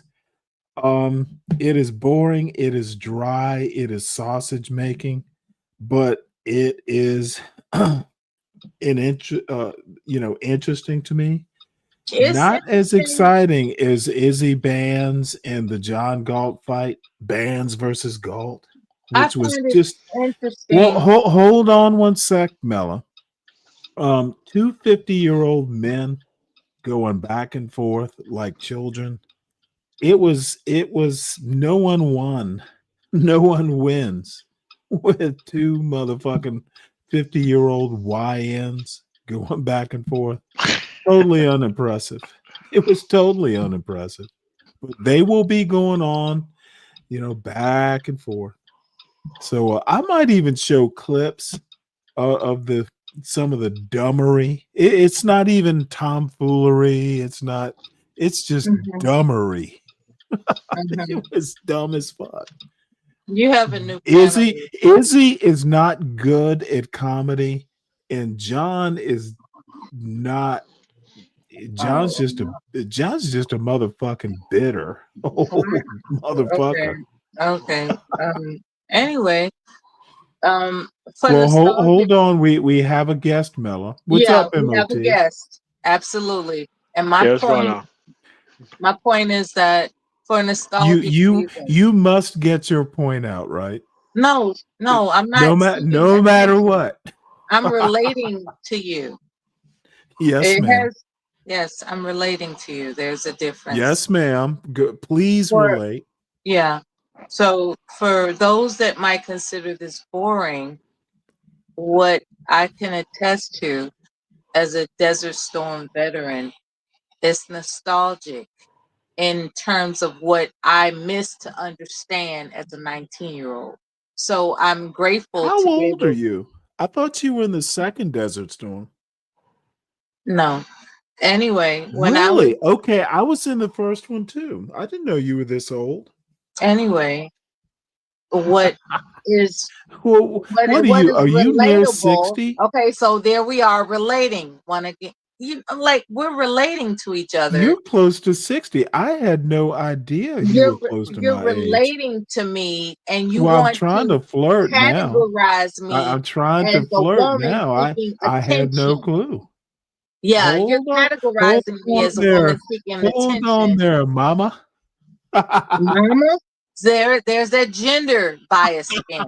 I'm relating. Mella's getting her mellow on, man. Yeah, here we go. This is the whole. Dude, Mella, I'm just joking. I You didn't are know a you. joke, and that's the problem. Relax, ma'am. You're a joke, and that's the problem. Oh, I'm a Why do you joke. think John Galt clobbered you? Why do I think John Galt clobbered me? Mm-hmm. Uh-oh. Is this where you come out swinging because I made a joke? If you're going to be biased I can't make a based joke, on my Mella, on my gender, I'm own going to be show. biased On my based own on your show, I understanding. can't make a joke. Oh, okay. Well, you go ahead and relate. Here we are relating. I thought it was funny. These officials were actually active during Desert Storm as a 19-year-old, not understanding. Oh, so you do know that was the second, like Iraq? That was the second I Desert do Storm. know that. I The do know that. original do know I that. was in. So we're not the same age. I do know that. What I'm emphasizing is that there's much information to be had, and you're presenting it and I appreciate Right. you for that. Yes, ma'am. You have a guest. Thank you for waiting. What's up, MOT? Not much, man. Well, Nothing. you know, It's been a long time, brother. Yeah, I was on with you the other y'all day. just talked a few days ago. You don't remember? No, Oh, MOT and I had an exclusive conversation on a panel back in the day. What was that gentleman's name called? But anyway, you were espousing your opinions and views, and I joined you in asking specific questions. And you were very gracious enough not to humiliate me. And I appreciate you for that because you have a lot of power in your sense of determination to like for instance, if you actually want to point that heat-seeking missile on somebody, there's no stopping your determination. And yeah. apparently I asked you questions that weren't so intrusive that you was like, okay, she's just a woman talking shit, and you just let me go. And I appreciate you because you do have a lot of power that people don't recognize. And it's good Well, to talk to we you again. learn in the South to let Oh, women whatever, talk. Stanley, whatever. Eventually, they sputter out. they, they will stop talking eventually. This I man grew up. has Hey, MOT, resources just give me one to sec. look at your sixth I grade grew up. education. I grew up with Hurricane Dolores, my dear mother, whose personality apparently I take after. No, when Hurricane Dolores spun up, you always let her talk. she was There's she that was nervous hilarious, laugh again. but she was also very effective. Lawns got mowed, hedges got trimmed. We just want to be outside because Hurricane Dolores is mad. And by the way, usually she was mad for a reason. No It's like, one oh, likes a complaining woman. we I done get it. fucked up. We better leave. No one likes a complaining woman. I get it. No, my mother was not a complainer. She was a problem solver. And sometimes you want to talk. Sometimes you want to talk to daddy because you might not like mama's solution. It's bad when your father's kind of like, well, Meanwhile, you have a let guest. me talk to her. Let me talk to her. Meanwhile, you have a guest. You know what? I did beg his pardon so I could talk about my mother, Hurricane Dolores. And by the way, I'm a reader because of my mother. But when you just knew when, damn, we done fucked up. And we've actually fucked up. So don't let her be right. We actually fucked up. And Fred, there is no gynocracy. That's a young man's word. I'm 60. That gynocracy bullshit. That's a next generation word. My mother was my mother, and my father was my father. And, And when you say the as it word turns out, gynocracy, it just means that you are ineffectual as a human being. Because there's no real reason for a person to use the word gynocracy unless they're a fan of two specific people within the space. All right. And it's not a word that you've ever heard outside of that. Like you won't walk around the supermarket and hear people talking about the gynocracy because people will think that you're crazy or that you've been radicalized. well, I don't know. It's a funny word.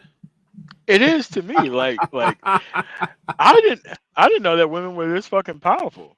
To make you not I be shit didn't in either. life and not get your shit Look together at and the Hey, you know what? We have had so many women presidents in the United States that hell, the feminization, yeah, we've had like all female presidents. Gynocracy, it is an interesting word and it is a funny word. So I want to play the rest of President Bush's speech. And by the way, no, I didn't vote for him. Again, I just kind of, you know what? I'm kind of reminiscing about the good old Republican days. This motherfucker wasn't And so this is what we bad. thought what corruption was. This is what we thought corruption was. You know, Fred, let me help you out here. Just because, see, this is the weird thing how people just kind of, I loved my mother. My parents were married for 59 years.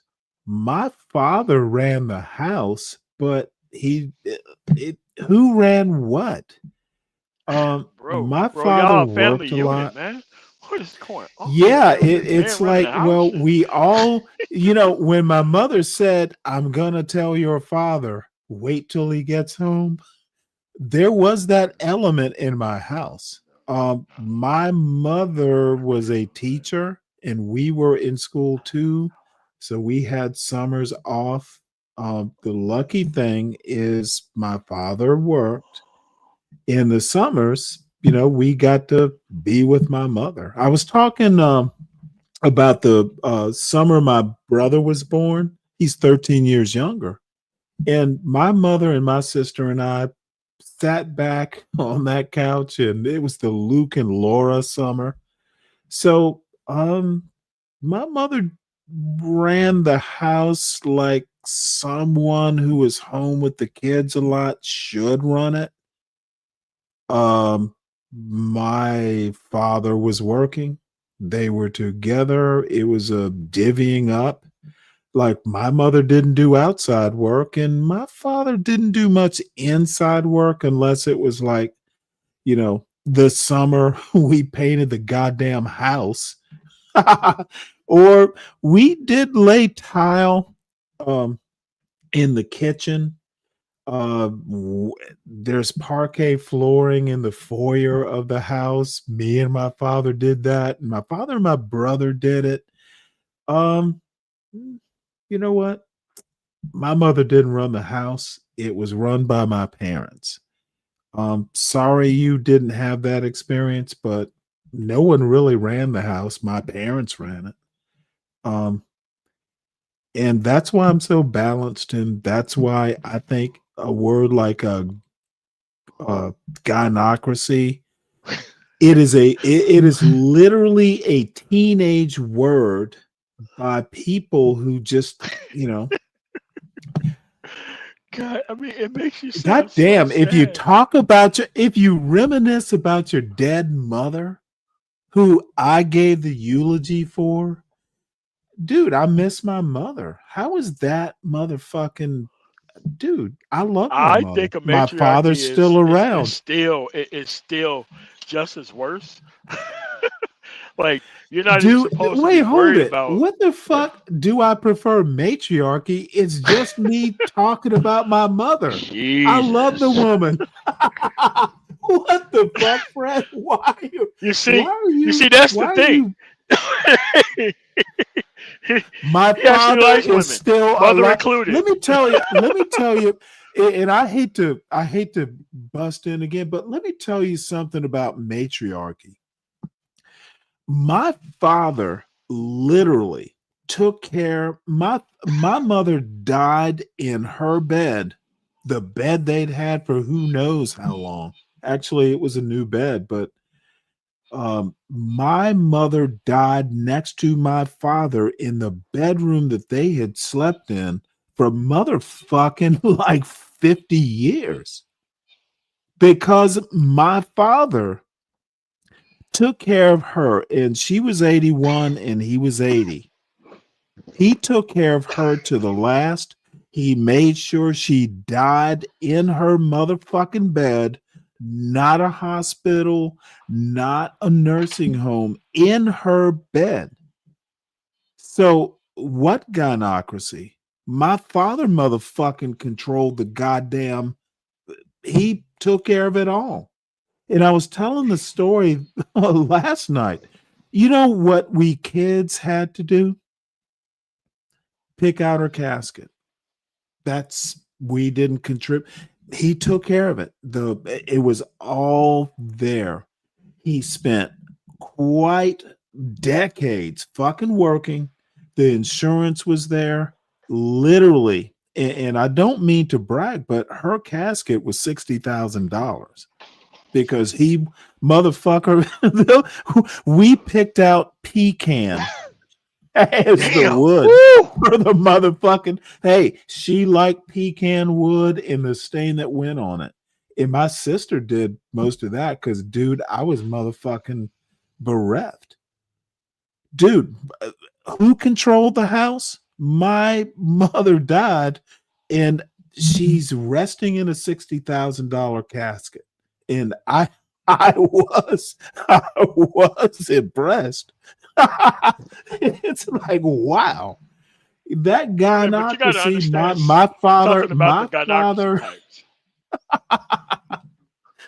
So that, I don't mean to go farther, but no, my father motherfucking controlled everything. Dude, it was a marriage. So anyway, man of tomorrow, welcome aboard. I just have to wonder about this gynocracy bullshit.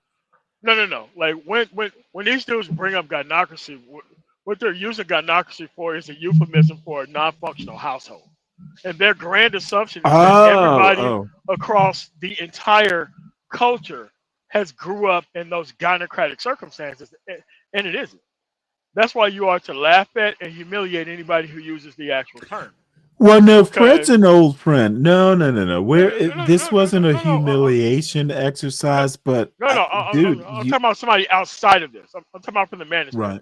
So if he's not from the manosphere, then it's fine. But if somebody from the manosphere is using that term, and it's like, ooh, it's kind of like, okay, so what kind of circumstances did you grow up in where everything has to be dysfunctional and non-functional? Now, he's fine. I'm just saying from the manosphere point of view and angle that when someone uses that actual word, the grand assumption is nothing ever works, and the man never runs. Well, Fred, I'm going to give Fred a little latitude. We've known each other for years. We're not talking about We've known each other for years. He might have just been, No, it's cool. But I'm saying outside of Fred, if you're dealing with a manosphere type dude, and they heavily leverage the actual term gynocracy, that's what's behind it. Not him. I don't know him. I'm just saying with someone else outside of him. And it's kind of hard for like an older dude to use it. But I'm talking about like a younger dude, like I'm gonna say younger than 50, maybe 45 uses it. That's what they're talking about with the actual term. Right. And I just find it weird. Well, Mello, you got any thoughts on the word gynocracy? Yeah, since you run everything. His panel's a gynocracy now. It's your everything. I know she must have well, she must have stepped away. So we'll listen to President Bush. Asked his grandfather to attend kindergarten class for a show and tell. I wish I'd have been there. As a matter of fact, the teacher told Dick that was the most exciting show and tell since the morning a little girl brought her cow to class. That might have been amongst Dick's last moments in the spotlight. In his final years, he was content to go his way. At a rare public appearance in 2022, he offered a kind of parting reflection. He said, when you can look back on a lifetime in politics and government, and what you value most are the friendships, then I guess you've done all right. A lot of us know that feeling as we say an affectionate farewell to the 46th Vice President of the United States. It's something to be cherished when a man of his caliber has been your colleague and friend. The son of Wyoming, son of Marjorie and Richard Cheney of Casper, went far in this world and in our own lives left a very fine mark. We are grateful for his good life. We honor his service, and we pray that somewhere up the trail, we will meet him again. Somewhere up the trail. And no matter what these people are or what they think, I always watch these funeral speeches every Yeah. time when a foreign dignitary Well, dies. damn. Or I don't feel so weird now. Now, his grandchildren come up there and speak, but I'm going to skip through that. yeah, I want to hear Liz talk, and her then speech was pretty good too. Yeah, hers was pretty good. oh, you saw it. Oh, well, damn. Yeah. You're more I was saving it for for this show. You know what? I saw it live look, actually. damn it. You're more political than me. Oh yeah, man. I always watch these things. I always watch the Hall of Fame speeches, induction ceremony speeches for like any professional sport. Even though I don't watch the sport, I want to hear Mhm. about the life story and how they got there. You know. God damn. Kindred spirit. Yeah, that sort of stuff is fascinating. It's history.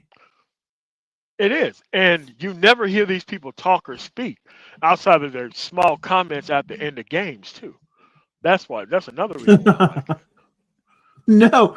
Hey, Mackenzie, it wasn't a reporter. It was just some dude who was there.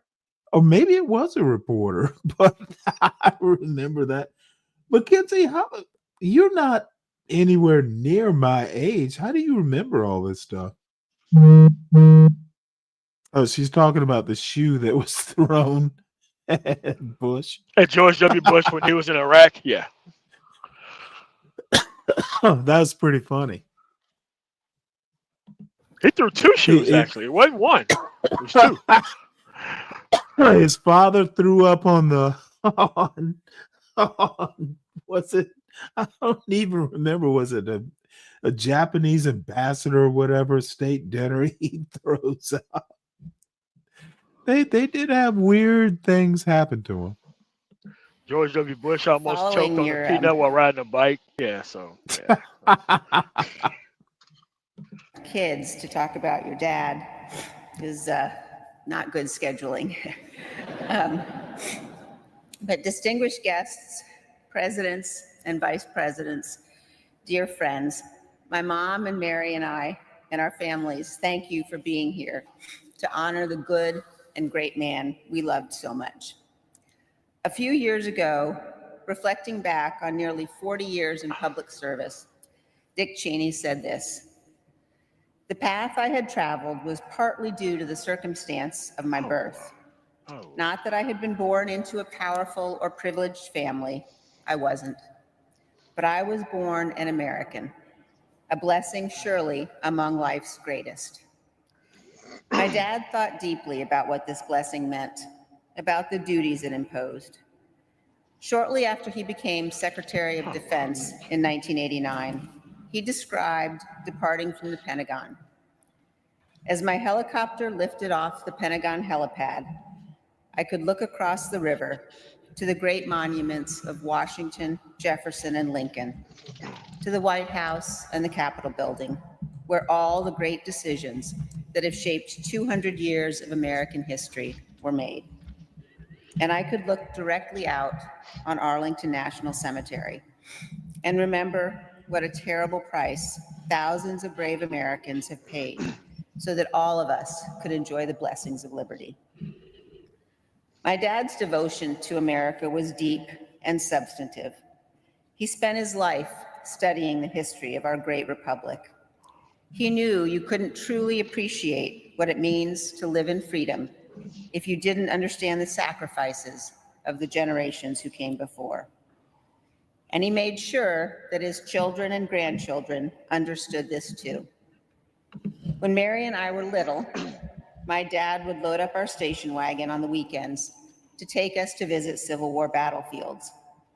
With the back seat down and no need for seatbelts in those days, we would stretch out, eating Krispy Kreme I donuts for remember those breakfast, days.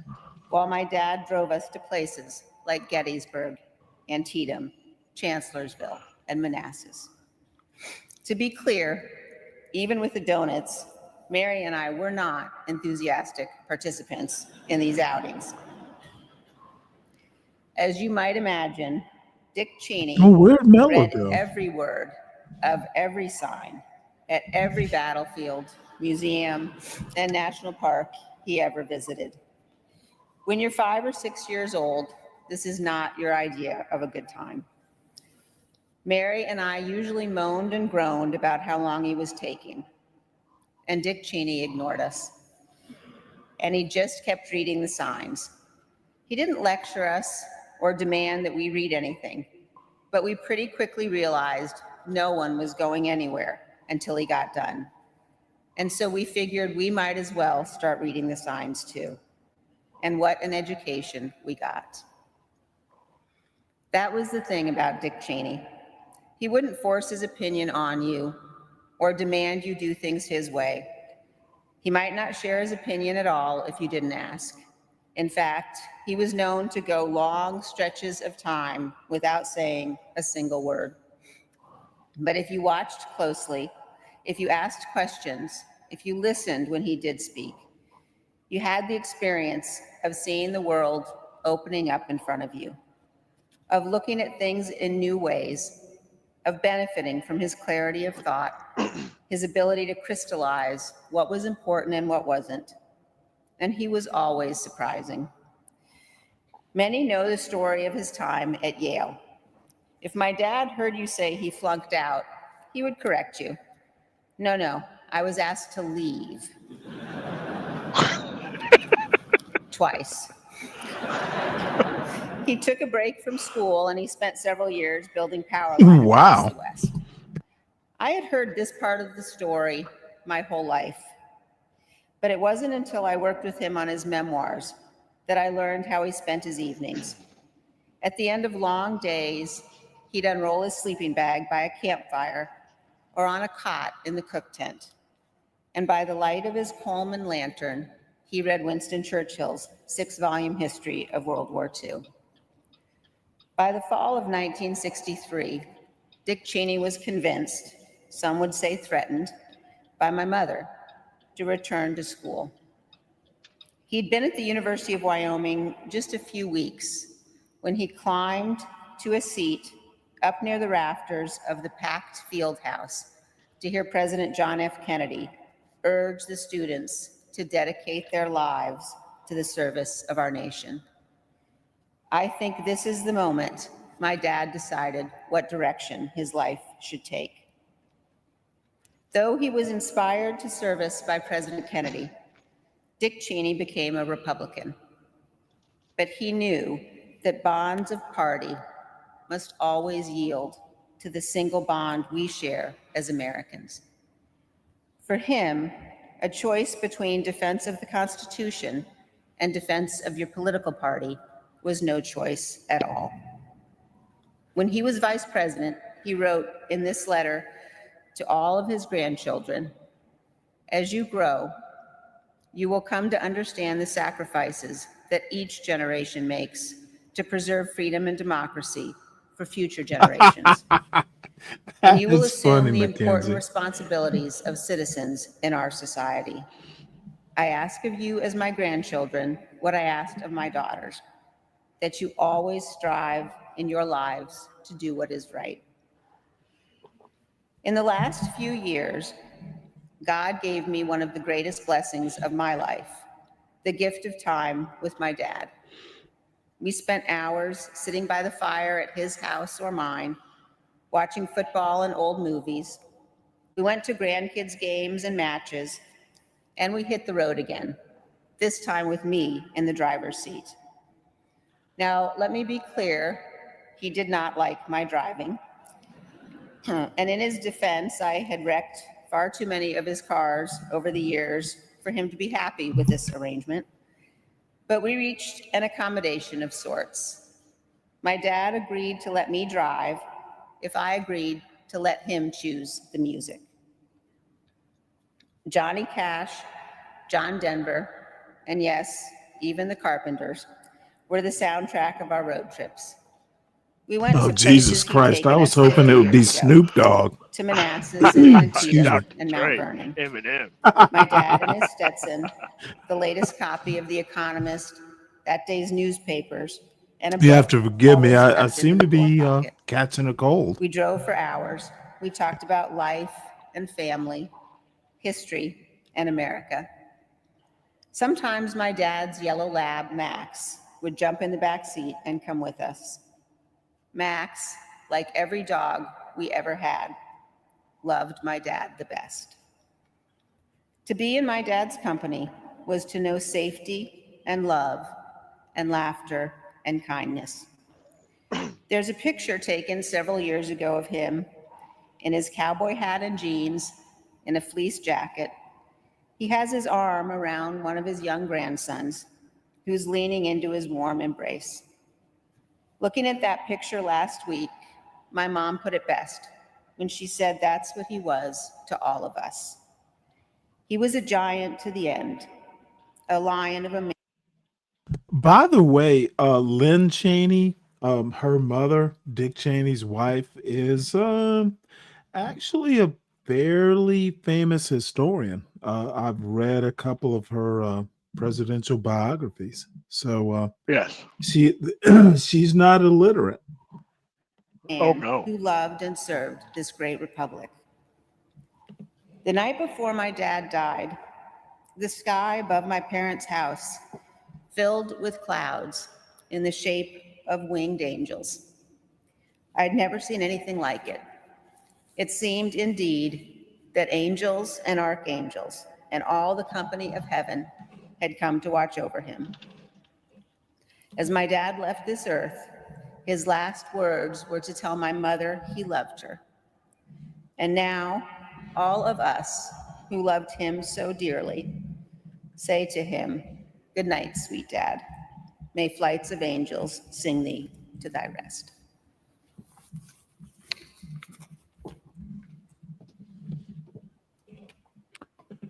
All right. I think that's going to, unless, you know what? Did Biden speak? I bet he didn't. Do you recall? No, I only watched. I mean, the only two free speeches that I wanted to hear was George W. Bush and hers. I didn't stay for the rest of it. Mhm. Well, let us move on. Yeah. Now, again, I it's just going to be boring. And maybe we'll just skip ahead. This is Sarah Isger. Do you know who she is? Who? Sarah Isger. No. No. Okay. Well, she is an interesting character, and I'm not her biggest fan, to be honest. But she is. She works for the. Damn it.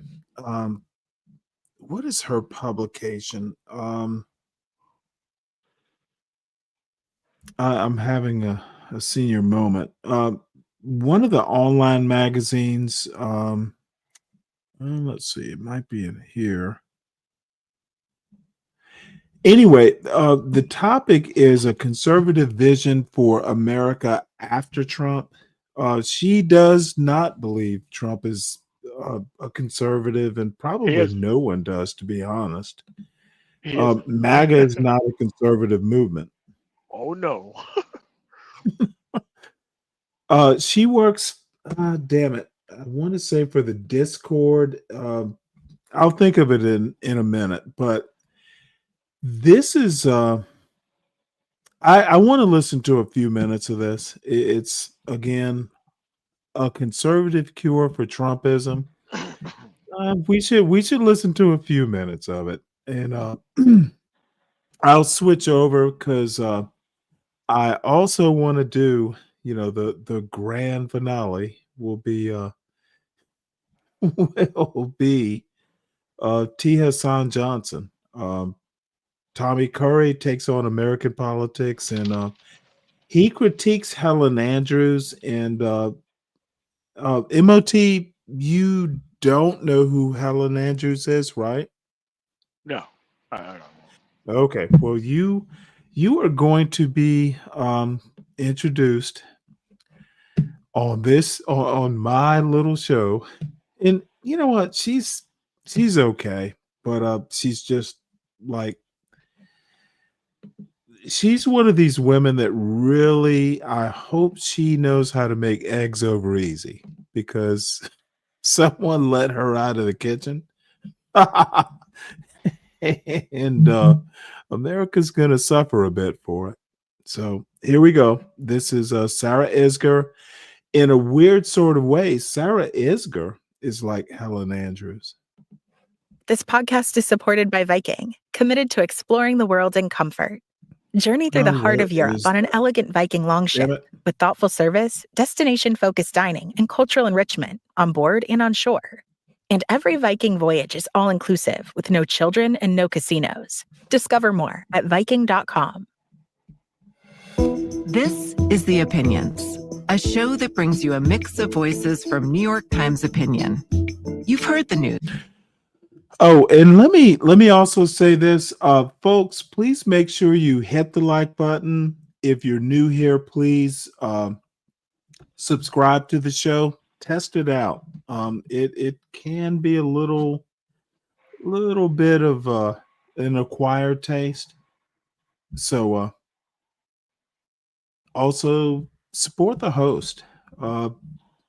Lots of subscriptions, lots of New York Times subscriptions. And this is how I get to bring you the great Sarah Isger, who is a little bit of a chore to like. But in the end, she's an acquired taste too, I guess. So we'll listen to a little bit of this when it gets boring. And then after this, it will be the venerable Dr. T. Hassan Johnson. Here's what to make of it. I'm David Leonhardt, an editorial director in New York Times Opinion, and this is America's Next Story, a series about the ideas that once held our country together and those that might do so again. We the people, in order to form a more perfect union. Ask not what your country can do for you. Ask what you can do for your country. That America is too great for small dreams. Change is what's happening in America. And we will make America great again. God bless you and good night. I love you. My guest today is Sarah Isger, an editor at The Dispatch, the conservative news site. Once upon a time, Sarah was emblematic of the Republican Party. She led her law school's chapter of the Federalist Society, and she worked on both of Mitt Romney's presidential campaigns. In 2017, she joined the first Trump administration until the president fired her. These days, Sarah doesn't fit into the Republican Party. She's a small C conservative who's deeply worried about President Trump's overreach. This podcast series is about America's future direction. And I've already talked with several Democrats, as well as with a Trump-style conservative. I invited Sarah to join me so I could hear a vision for the country that is both conservative and fundamentally different from Trumpism. In the conversation that follows, Sarah unpacks her own mix of optimism and pessimism, and she urges Americans to spend less time on their phones and more time engaging in local politics. Sarah, thanks for being here. Thanks for having me. In a way, she's kind of a paleo conservative. She would do a Pat Buchanan. She would literally be Pat Buchanan's press secretary if he was ever, elected. Her type and his type. So that's my opinion of her. But I do like her. But I don't know if she has a cure for Trumpism. I'll even listen to her. A cure for Trumpism. I'm like, these people were the monsters that they've been creating for the last 50 years. Like, what is she talking about? Now she's fairly young. She's I think she's in her early 40s. So, I Okay. look, I have a thing, just she's not dumb. I'll put it that way. Okay. I mean, you got Reagan, Oh, second, I know. upper There Bush, there lower is the Bush. Come on. theory. No, but I'm more just the problem is here. How do we get out of it? Um, to be honest, a lot of people who are in, my particular audience will probably just throw up when I say this, but FDR probably had the best vision of what America could be. Yeah.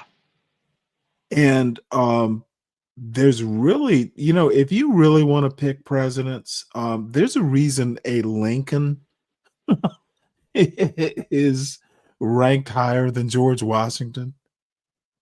There's a reason FDR tends to be up there. For better or for worse, nobody's perfect, but Reagan was not FDR No. or Lincoln. No one has been. And America needs to understand that, their founding fathers were not Democrats. Essentially, Andrew Jackson kind of, inserted, kind of a populism into the American body politic. So, in my opinion, that's when we really, that's when democracy, excuse me, as a thing took root. Before Andrew Jackson, it was all these elitists, these white, slave owning elitists, and Jackson owned Very slaves well too. educated. Very well Yeah. educated. Oh, yeah. And the public virtue thing, smart and elite equals virtue. Boy, were they wrong.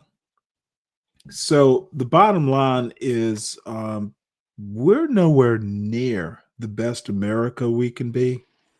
Might be another 100 years if it lasts that long. Trump is the worst, the worst person to be president at the worst time.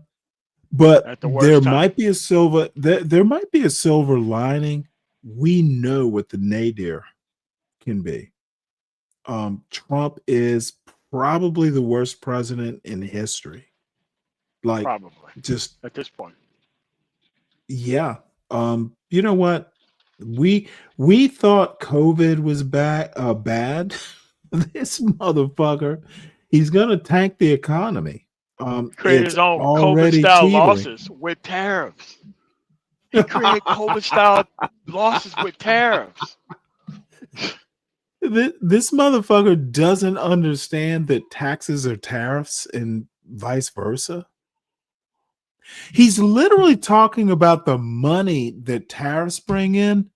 It's American money. It's consumers. Yes, it's bringing in money, and most of it is like money Americans spend. He counts overall American spending as money that he's bringing back into the country as taxed money. How the Dude. fuck do you make that mistake? Well, How do you make that better mistake? than that, why do people not know this?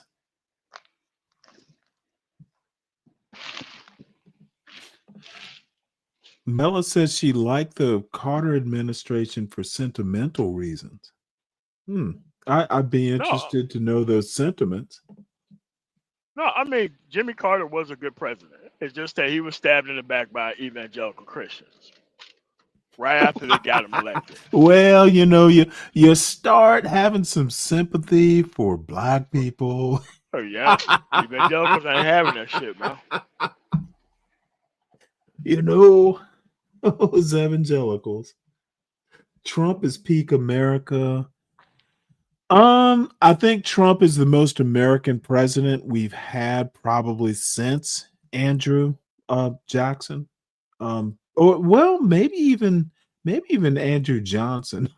The most American president we've ever had was either I'm going to go with Andrew Jackson. Yeah. Johnson was only for one term. Well, not even What a I full find term. fascinating about people who think Trump is good, they cannot explain to you why. They cannot point to any metric. No, to mankind, he just is good. Well, he's good because, you know, like he said, he is their retribution. You know, and you know, we got a lot of motherfuckers who want some retribution. Hey, Sin, what's up? Not Clinton. Not sure what you're asking. Is the greatest president? No, not by a long shot. What are you talking about? That, you know, He's Clinton up wasn't there, bad. but he's not FDR, Lincoln up there. No, no. And you know, I guess you could make the argument that sometimes dire circumstances like a world war or a civil war, those were existential. These were existential things. FDR did 4 terms because motherfucker, people voted for him.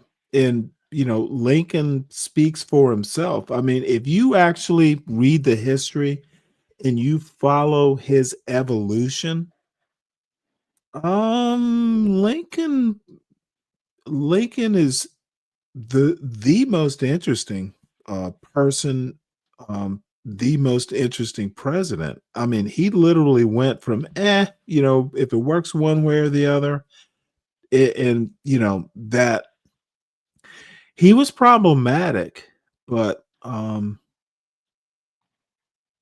Frederick Douglass probably is the most ever interesting American. But y'all need to do your history, and I'm not talking to you, MOT. I'm talking to just read some American history. It's our country. Knowing the history Politics just is so much makes easier you a when you know better history. voter. Yeah, it makes you a So better much voter. easier. Yeah. So we'll listen to a little bit more of this. I always like to know how people came to the politics that they have. So what is the story of how you became a conservative originally? I grew up in a very conservative part of Texas where I was considered a raging liberal. This was back in like the Beanie Baby era. And I remember my friends getting me the donkey Beanie Baby from McDonald's. And I just accepted that, right? Like I was the kid who complained about prayer before the orchestra concerts or a student who didn't want to stand for the Pledge of Allegiance. And so that's how I went to college, thinking that I was like a crazy left winger. Did you think of yourself as a left winger, or you thought of yourself as conservative, but less conservative than your milieu? No, everyone told me I was a crazy left winger. And I was like, I must be. Like, I didn't come from a political family. I had no political reference. So I went to college in Chicago at Northwestern. And all of a sudden now they were telling me I was a right-wing lunatic. And I was in a class with all liberal students. And what views marked you as a right-wing lunatic at Northwestern? So this was in the midst of the 2000 election, before the recount. Like we're, you know, the fall of 2000.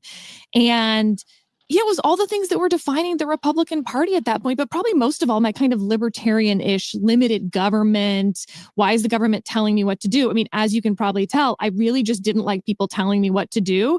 Or maybe I just liked arguing with all the other students.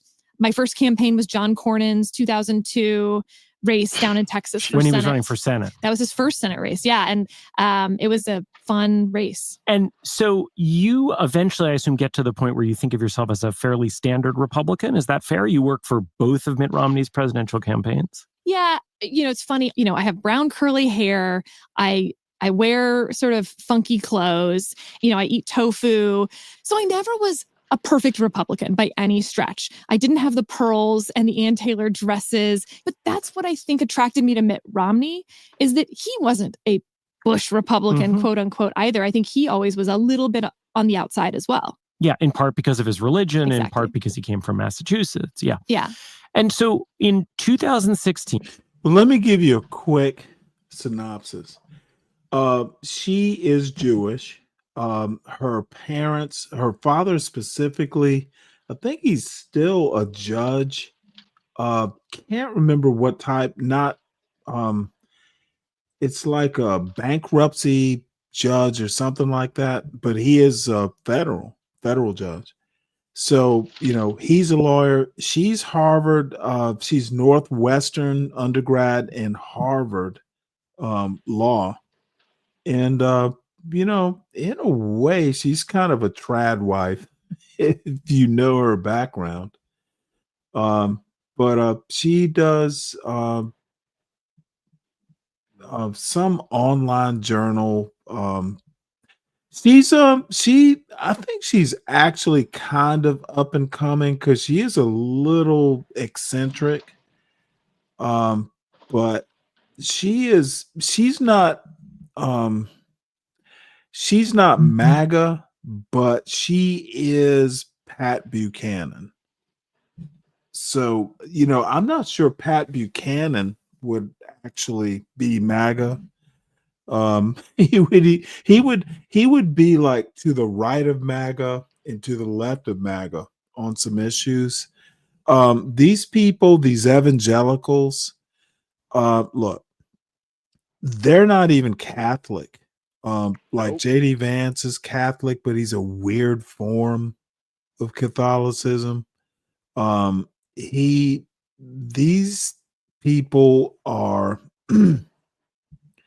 These people are a toxin, and they honestly need to be neutralized. And when I say neutralized, I mean they need to be just fucking outvoted and run out of office on a rail. MAGA is bad. It is bad for America.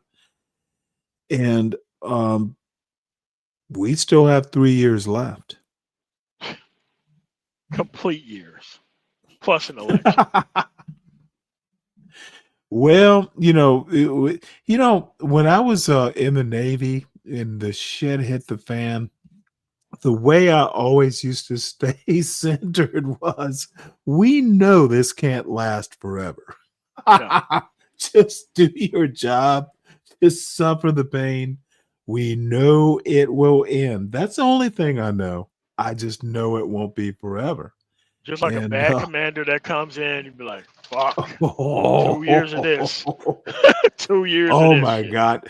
You know what? Well, you know what?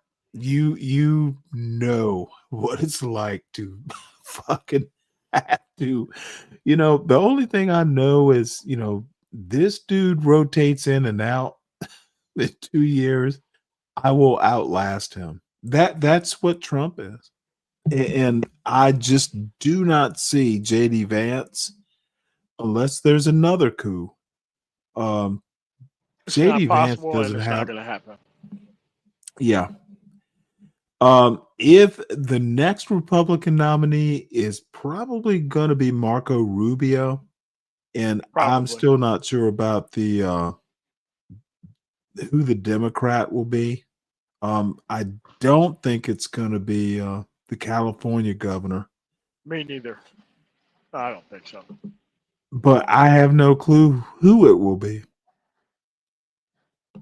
Donald Trump is elected and you decide to go into the Trump administration. Not just the Trump administration, but you go to the Justice Department where you're working for Jeff Sessions. And let's start with what your diagnosis was of why was it that Donald Trump, taking a bunch of ideas that had been fringe in the party that kind of only Jeff Sessions talked about, how did you diagnose what was it that Trump and Sessions were offering that was different and more appealing to these voters that you thought you knew? There's a macro and a micro answer to that. I was running Carly Fiorina's campaign for the 2016 primary. And so I was seeing things super up close from a tactical level. So I'll answer the micro question first, which is an enormous, endless amount of earned media because he was a reality TV star. He had universal name ID and a lot of money. And just for our listeners who may not be familiar with the term earned media, it's basically the term that people like you and I use to describe essentially just free media coverage. CNN was putting Donald Trump on for hours on end. Remember the empty podiums that all of the cable news networks would show, just waiting for Donald Trump to come out, because that itself was compelling enough TV. And also on this micro level, the Democratic Party wanted Donald Trump to be the nominee because they thought he would be easier to beat in the general election. That's the micro answer. The macro answer, I think, is more interesting in a lot of ways because Donald Trump, I think, is really the first candidate to come out of the 2008 financial crisis. You can't explain why Donald Trump wins without looking at the worldwide phenomenon of similar candidates winning in a lot of Western democracies. You have people really seethingly angry coming out of the 2008 financial crisis and the feeling that there are the haves and the have-nots, the gets it and the left behinds. And Donald Trump spoke to that in two ways. I think his policies to some extent, especially on immigration, were important for that. But also there was simply an authenticity that he didn't sound like other politicians. He wasn't willing to play their games. He wasn't willing to say the things that the elites, that the haves wanted him to say. That was incredibly attractive to people. So I think it's both. It's the micro and the macro. Now, you had worked for figures who were very much not like Donald Trump, Mitt Romney and Carly Fiorina. I mean, some of my in-laws had her campaign stuff on their fridge. Oh, thanks. They didn't, there weren't that many of them in the end. So how did you think about your decision to go into the Trump administration? Because I imagine it wasn't just an obvious thing for you to do. I think that campaigns are very different than government service.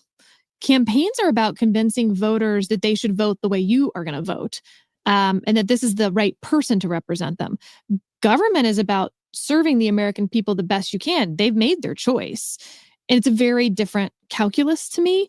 I'd worked in the Department of Justice several times, and it seemed like an important thing to do. Also, I remember my dad telling me the presidency changes people. He's president of the United States now. It's just going to be different, and he needs the best people around him. You have a duty to serve. And then what happens? The presidency does change everyone, but maybe not the way you thought. Yeah. So my first full day at the office was the day that Attorney General Sessions recused himself from the Russia investigation. So like press conference on my first day, and like one of the biggest press conferences of the entire administration, really. I have now decided to recuse myself from any existing or future investigations of any matter relating in any way to the campaigns for President of the United States. Donald Trump still hasn't gotten over it. Definitely not. I'm on Kash Patel's list, probably for that. Although he doesn't say why you're on the enemies list. I don't actually know for what I think that's probably inherent to enemies lists, right? Which is that the people who keep them want a little vagueness around it. Yeah, it lets you move around a little. And how today do you judge President Trump's approach to government? And let's sort of separate it into two things. I'm guessing the first is going to be a longer list, but what are the parts of what he's doing that you just consider to be beyond the pale, inappropriate, regardless of what party someone comes from? You know what? A lot of them, though, fall into one more philosophical, principled bucket, which is this idea that the president has the power to do things alone without Congress. We see this in executive orders. We see this in tariffs, in immigration. We saw this during the Biden administration. We saw it during the Obama administration. Trump, in that sense, isn't new, except he just turned the volume up to 11 like he does with everything. And I mean, this is a subtle difference, but I would argue he's turned up the volume so much that it is qualitatively different from what Biden and Obama did. Do you disagree with that? We spend so much time in law school on the difference in degree versus difference in kind. You're saying it's such a difference in degree, it has become a difference in kind? Okay, here's the problem with that. She's doing whataboutism, and it is so annoying. It is motherfucker. This is like a Ryan in a skirt. And I hope Ryan is listening. Dude, she's got a pleasant voice. She's cuter than Ryan, but she is Ryan. This whataboutism. People cannot. What the hell is it with people? Look, criticizing your own side is not bad. And you know, I understand the ramifications, but you know what?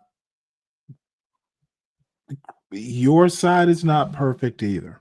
And Isker is doing this whataboutism, which in my particular mind, she loses credibility. I don't know. It's somewhere in there. Okay. And so overall, I think it's fair to think of you as a Trump critic. I think that's fair. Yeah. And so what is the essence of your Trump criticism? That he's not a conservative. I mean, that's the essence, right? We no longer have a conservative party in the United States. We have two parties that just differ in how they want to use the levers of government. Two parties that's just, again, fundamentally, I'm a, don't tell me what to do, girl. This is fucking ridiculous. And I don't have a political party anymore. The idea that yeah. I And you know what? I think I've heard enough. Now she's actually smart. I'm not going to. She's playing incredibly dumb and incredibly fucking coy here. I hate these type of fucking interviews because no one is asking any adversarial questions. I'm like, oh, well, he's not a conservative. Okay, so why the fuck are conservatives voting for somebody who's definitely not conservative? Well, for an agenda. Yeah, I mean, trying to chase, going on this Mexican safari all over the country.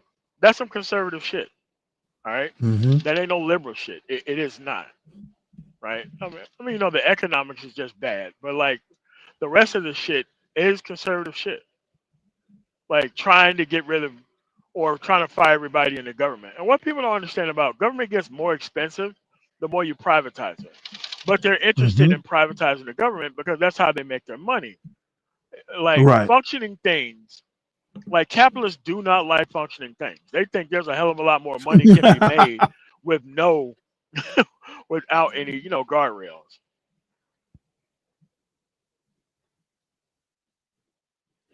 And a lot of people don't understand that. And they refuse to understand that capitalists are not for functional anything. They want to make money off every fucking thing and not share with the people who they actually get it from. Like, there is no capitalist that's, trying to get their employees the best healthcare, the best 401. Dude, they don't care about none of that shit. The only thing they're trying to do is take every dime home after they get most of the money for these things. Right. I'm going to do this, and then I'm going to transition into the T. Hassan Johnson stuff because I've not seen them, and I am sure. Well, I just want to. I'm playing them just to see your reaction. No, but I mean, because TSI knows how to structure an argument. It's just the reason why he's in academia is one that it's not gonna help black boys out, not gonna help black men out, not gonna help black people out, right? Like, I don't like look, most people who make it that far, they know how to structure arguments, they know how to do research, they know how to present themselves very well, unless they're full of shit. And then, because taking a bad position, there's no way you can spice up a bad position. It's just a bad position just to be bad. And so, but well, we'll play this. It's not long. It's 10:49. Now, Dave the business bully is actually, I didn't know he's actually kind of a content creator. I've seen him on I think I've seen him on what's his name? Oh, damn it. I'm going through a senior moment.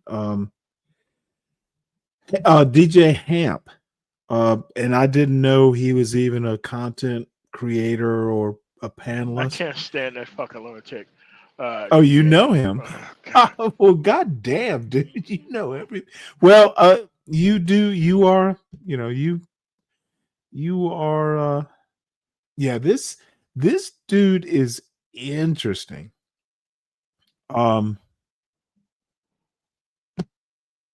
So let me play this, and then we'll get to T Hassan. And by the way, I everybody, please make sure you hit the like button. Please make sure, if you are new, subscribe to the show and stay and figure out if you like the show. It can be rather interesting at times and boring, but you know it gets kind of the fuckery comes on the weekends. That's how I'm trying to structure it, and help the show out, help the host out. The Cash App is actually in the scroll at the bottom of the screen. Don't be shy. Hey, what's up, Ryan? Hit the link. TVs are private sector and 1-1. Is that code for some conspiracy theory shit? No idea what that means. Yeah, me neither. I don't know what that means. Well, Ryan knows where the link is, and today's link is called the Daily Dare. That might be the next thing I fuck with. I'll just call the show the panel link just something every day, different. I call the list of untouchables, the list of things that you cannot speak on critically. Yeah, this is a and you cannot weird critique. point. Yeah, he'll put his little thing there, which is pretty slick. In the Black community, we have what I call the list of untouchables. This is the hierarchy of the list of things or entities that you cannot speak on critically, and you cannot critique. Oh, And please give me the list, because now I'm going to go and I'm going to do a series of reels and break down why I'm going to critique them, everything that they've done right, everything they've done wrong. I want the whole list. All right. Jesus, MLK, Barack Obama. Boy, you're going too fast now. I got to write these down. This is Jesus. Jesus. We got Jesus. Okay. MLK. Junior, Dr. Martin Luther King. Yeah, yep. Got him. Barack Obama. Black women and the Democrat Party. That is the untouchable five. That's it. So that's the untouchable five. Hold on. I need a bigger sub. Jesus. Okay. Let's pause right here. MLK. Let's pause right here. Yeah. Barack Obama. Black women. Why would you need to criticize Martin Luther King? Like, what are you trying to criticize Martin Luther King for or about? Well, there's a whole Chad O. Johnson. You're familiar with Chad? Chad who? A Chad O. Johnson. It's a whole thing. What does that mean? Hold on one sec. Let me look him up. There, Chad O. Johnson was introduced to me by Deacon Dave, who's a big fan of Chad O. Johnson. Just give me a sec. And by the way, everyone, I am regardless of my cold, I ordered some Coors Light, and I'm in the. So I'm sipping Chad O. Johnson. This dude is a piece of work. And I'm not gonna even he is a excuse me, he is an associate of Shamika Michelle and what's his name? Jason Whitlock. He's in that area. Yeah, but better than that, his thing is he has a whole documentary, basically, and Martin Luther King wasn't perfect, but womanizer, all that stuff. Yeah, I don't care But about any of that stuff. well, it is important to know, but it's important to know just to focus so you know everything.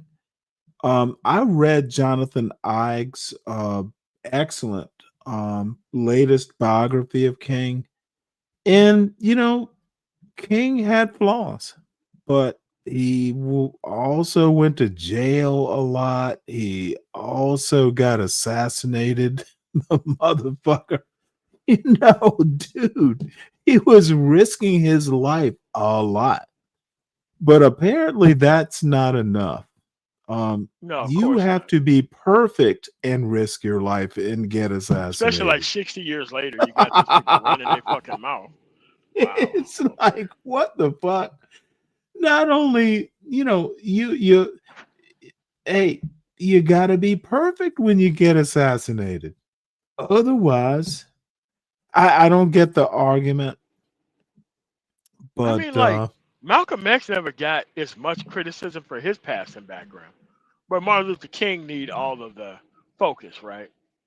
Man, I just don't understand these dudes, man. well, I mean, I don't know Chad's background. Deacon Dave, maybe he'll come around later. But I wouldn't even know who Chad O. Jackson is if it wasn't for Deacon Dave. And salute to Deacon Dave for introducing me. But if you ever have a passing, look, Chad O. Jackson, he hasn't reached prominence yet, but he does have. Let's see, he's got 27,000 subscribers, so he's not chopped liver. Okay. And just so I am not called some hypocrite by Deacon Dave, because y'all know Deacon Dave has a lot of criticisms. I will drop Chad O. Jackson's channel into the chat. A black man named Chad. That's what I was shocked. I'm like, man, are we talking about? Oh, he's also like a Charlie Kirk fan. But let me level set Black here, Charlie sir. Kirk fan? Okay. Let me level set. I dated in my early 30s a wonderful woman. She was a black woman named Wendy. No, So, those weird. No, and this to this day, one of these days when I'm back in Savannah, we'll run into each other. She's a wonderful woman, except she was like me. She had a little mouth on her with a little one-liner ability, but a wonderful woman. But she was. I used to make jokes like, "Hey, I'm dating a black girl named Wendy," and Wendy. It wasn't a nickname; it was actually her name. Wow. So I've got stories about that wonderful woman, and they will all be positive. So anyway, let us sally forth. We 60-year-olds go down memory lane much too much. Anyway, this is Rogue C, and it's 8 minutes long. And salute This this podcast. young lady. She is gorgeous and articulate, and I actually watch her show. And she's 258 subscribers. She will be monetized before I will, but that's okay. She's actually a great. I like her. I can get you monetized faster. I could just bring you on for a couple of interviews. Please do.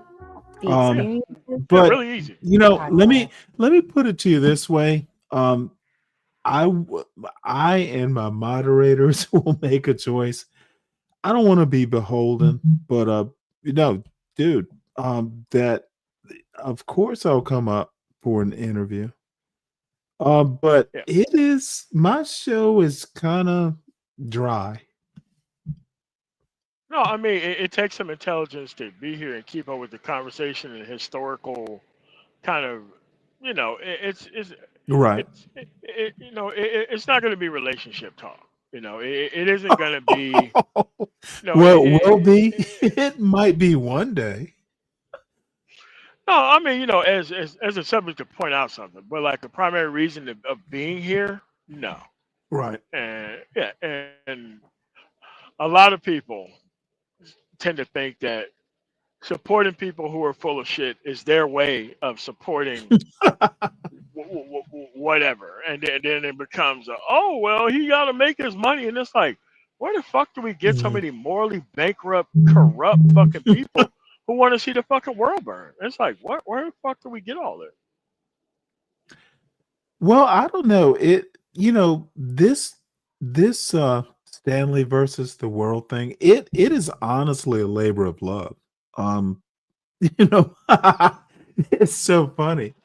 My father was like, well, when Trevor goes off to school, what are you gonna do?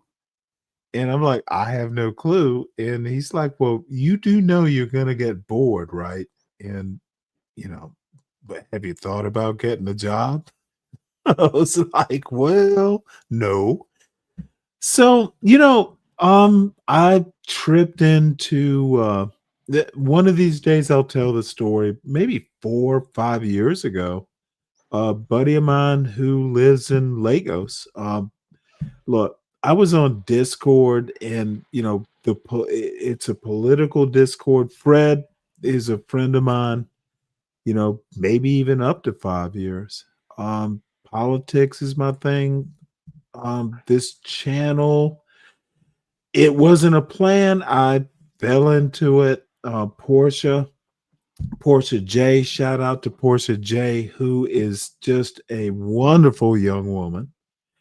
And she's super smart. And so, how I wound up doing this is totally by accident, but a happy uh, coincidence. And I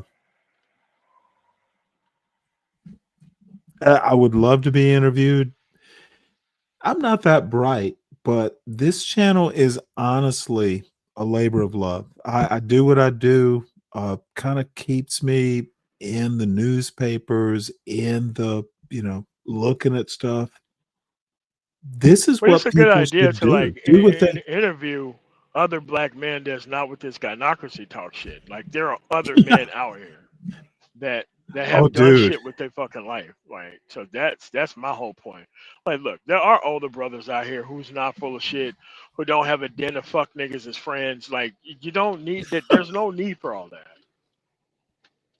Well, shit. Here is my shtick. Um, and it's gonna sound sappy, and I'll make it quick, but dude, my wife died, and I'm like, I don't know, what the fuck. Um, my mission was to get my son, like, he's smart. We're gonna toe this line, and your mother will come back from her grave and kill me if I fuck this up. And I'm gonna be honest, I honestly, especially, the first maybe even 5 years, I didn't know if I could do it.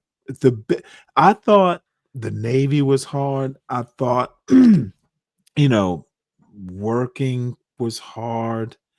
No. Um, I didn't know if I could do it. And raising a son alone, and he's not dumb. Um, how do I do it? And I had, luckily, my father-in-law, um, as a matter of fact, I lucked out. This little white girl that I met, actually, she wasn't a white girl. She was, she's a year younger than me, but no, it was like my funny enough, I know how America works it's a very racist place, but it's also still America. Um, if you're smart enough, you can overcome all kinds of things, especially in 2025. Got to have the right environment. My biggest Right people fear around was, you. Yeah. would I fail my son? He's where he needs to be. And look, some single black man, and that was the angle. Motherfucker, I'm a black man. Can I get my son into Harvard? Can I get him into Princeton? Is actually where I wanted him to go secretly. But he literally it was a huge joke, and I didn't know this motherfucker wanted to go to Georgia Tech all along. I'm like, dude, you need to let's get these, the application done. Vanderbilt, Duke, Harvard, Princeton, Cornell. Well, that was his Ivy League choice. And the motherfucker applied to 2 colleges, Georgia and Georgia Tech. And I almost lost my temper. I'm like, motherfucker, I told you. And no, I didn't call him MF. He's actually smart. Way smarter than I was at his age. And I worked hard. Motherfucker made 1 B in 12 years, and it was a daddy approved B because I didn't like the teacher either. It was in band. Motherfucker made a B in band. Jesus Christ. I fucking hated the teacher.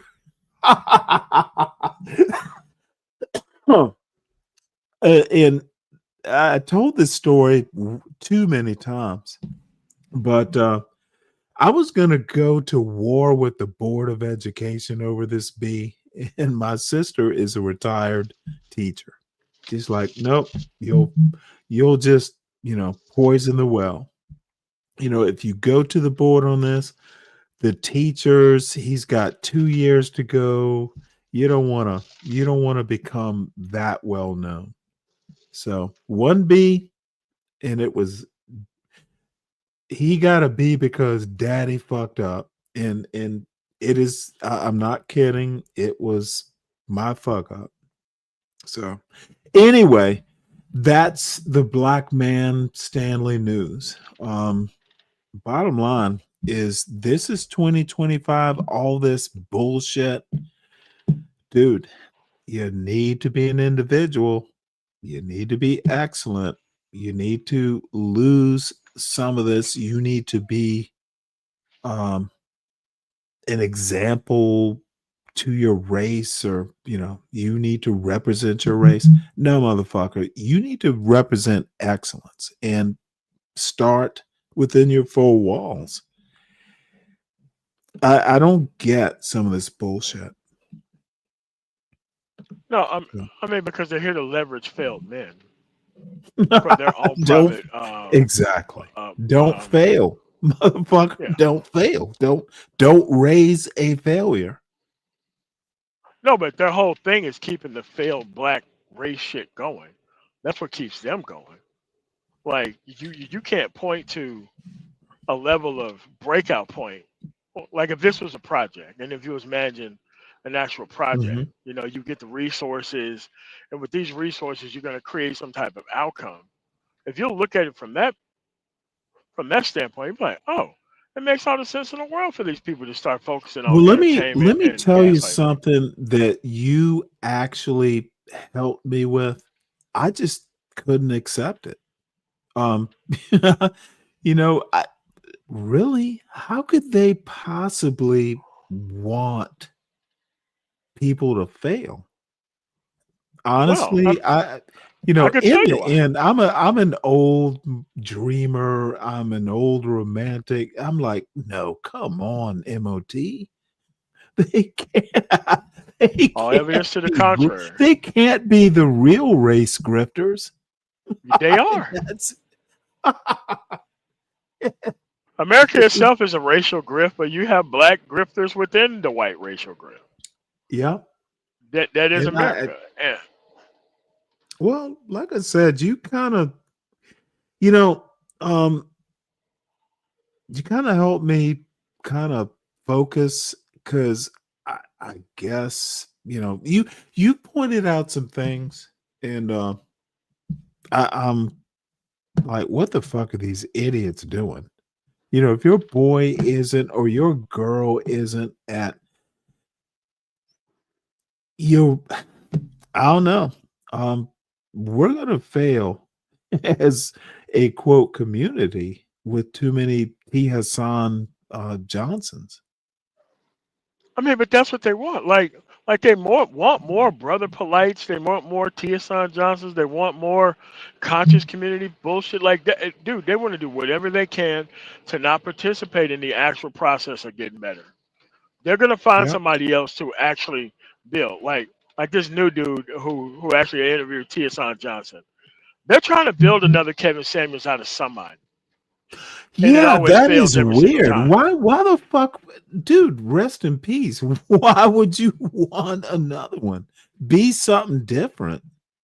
That No. that is that is fascinating. Why are they looking for another one?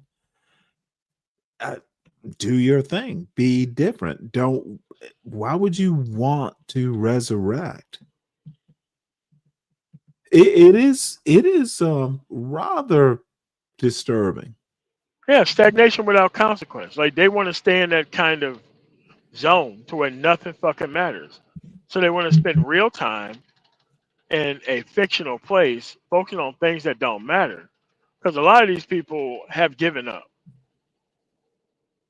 There's a speech that goes on the end of Tomorrowland. It's an actual movie, but that guy Mhm. sums it up clearly about how they looked at the end and they sprinted toward the shit. They wanted to sink. They wanted to fail on fucking purpose. And then they wanted to point to somebody else to come and fix it or rescue them from it. Well, I mean, Mackenzie, you know what? I don't know if he'll stay in the South, but his girlfriend is from San Francisco.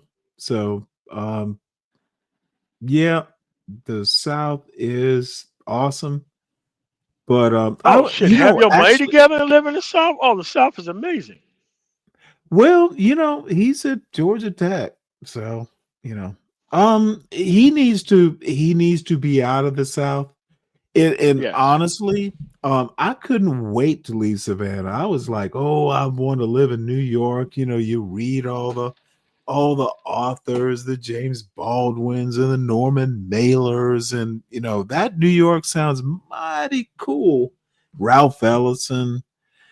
Um, until you move to fucking Rhode Island, it's cold as shit up there. Oh yeah. Jesus Christ, And them Rhode Island. them people aren't that friendly. But Oh bottom no. Oh line no, not is Rhode Island, dude. No. Standoffish very much. yep. But my son will go where he goes. He's Southern. He was born in Virginia, lives in Georgia. He's at a great school. And bottom line is he is doing very well. And that's what daddies do. So anyway, thank you, Mackenzie. A great Southerner. And anyway, I want to listen to Rogue C's little short here. This woman is wonderful. Young woman. Personal and for storytelling purposes only. Lover Girl Confessions is not a substitute for therapy, medical advice, or professional And mental it health is, support. she's a very young If you're woman. struggling, please know you're not alone, and seeking help is always soft, never weak. Now that we've cleared that up, let's get into it. Here's today's confession. Welcome back to Lover Girl Confessions. This episode is going to get real. And I mean real, real. Because it's not just about love, it's about respect. Yeah, this is a little racy. Somewhere along the way, a lot of us started to believe that our only value in relationships, or even our only way to be chosen, was tied to what we could give with our bodies. But let me confess something that changed everything for me. I am more than just, and learning that, that's been the foundation of my self respect as a lover girl.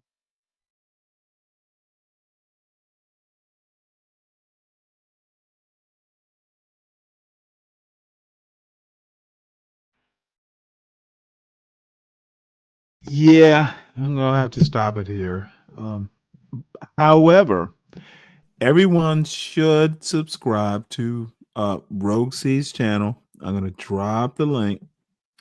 If it's your sort of stuff, she is actually a wonderful young lady. Oh, well, it says Rogue C. Y'all subscribe. If you're young and that. So let's get back to the meat of this, and then I promise we will move on. And the Democrat Party. I Those are am the 5 untouchables where you laying the cannot Coors speak, Light. especially publicly. You cannot say, you have to treat them as all in the tier of God level.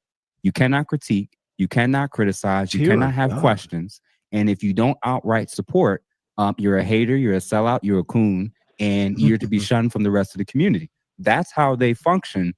And that's how they move. And it's the most the level of delusion where the same group that will tell me about systemic racism here, systemic oppression there, and the government is rigged and the white man is running it, when it's their turn to win the election, now we got to trust what the government say. Trust the sign. Okay, Trust let's stop right here. Trust the government. All so, right. so this is the schizo back. Where does this guy live? You know, I don't know. And he better not say a fucking liberal city. He better say the middle of fucking nowhere. I can't stand this. Oh well, my criticism only for the Democratic Party. Okay, all the shit that you want is voted against by what other party? And it's like, oh, well, I'm just gonna still focus on Democrats. And I've talked to like politicians, and I'm like, you know what? These are the black people that you don't talk to. If they live in a liberal city and their complaints are just about the Democratic Party and nothing else, don't bother talking to those people. Period. They have to know political history in order for you to talk to them. If you're not talking to somebody who's historically interested in what's going on in the area and just got hands out with my fucking rep, man, fuck those people. I ain't bother trying to get their fucking vote. Everything you do is going to help those people anyway. Don't even bother trying to get their vote because they're just going to make you look stupid for trying to help them or trying to get the vote. They don't understand the process at all. So, and this is kind of like a Black American thing to pass down political ignorance, not understanding, not participation. And this is the type of bullshit that comedians kind of get away with a lot. You know? Well, you know what? Actually, let's look at this. I am Dave Anderson, 21-time best-selling author, seasoned business coach, stand-up comedian, and theologian. Okay, well, might as well throw in rapper. Dude, really? As soon as someone tells me that they don't participate in the political process, like, what the fuck I look like trying to discuss politics with you? If I have to broker both sides of the conversation and the only thing you got is this sort of, trailing off ignorant bullshit, like, man, I ain't got time for that shit. Well, unfortunately, this is small on my screen, but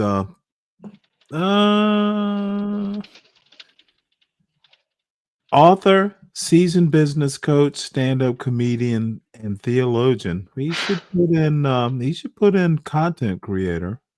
Please join me for proven business growth, in-depth analysis, entertaining, insightful discussions, practical tips. Well, If he's making money, what the fuck? No, he, that's not a good reason. he is Charleston White. God, I can't stand that guy either. Oh, yeah. Charleston White. Oh God.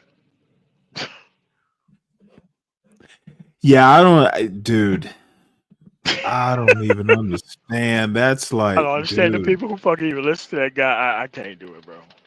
if Barney Fife were black. Yes.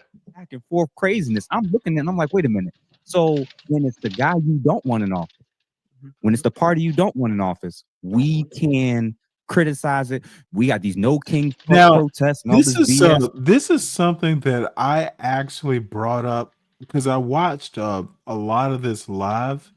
This motherfucker has a little man bun on the back of his neck there. What? I don't even. What the fuck? A black dude? Well, I mean, dude, my hair is kind of long. It's like a fro. But look at this. What the fuck is that? How about, dude, if you want to wear your hair long, just motherfucker, what the fuck is that? But you can't talk like this and then wear liberal type of shit. Is Right? that what it is? So what the fuck is going on here? Yeah. Well, So I mean, just is that really liberal? it definitely ain't fucking conservative. I can tell you that much. That man bun shit is not no fucking conservative shit. It ain't. You know what though? I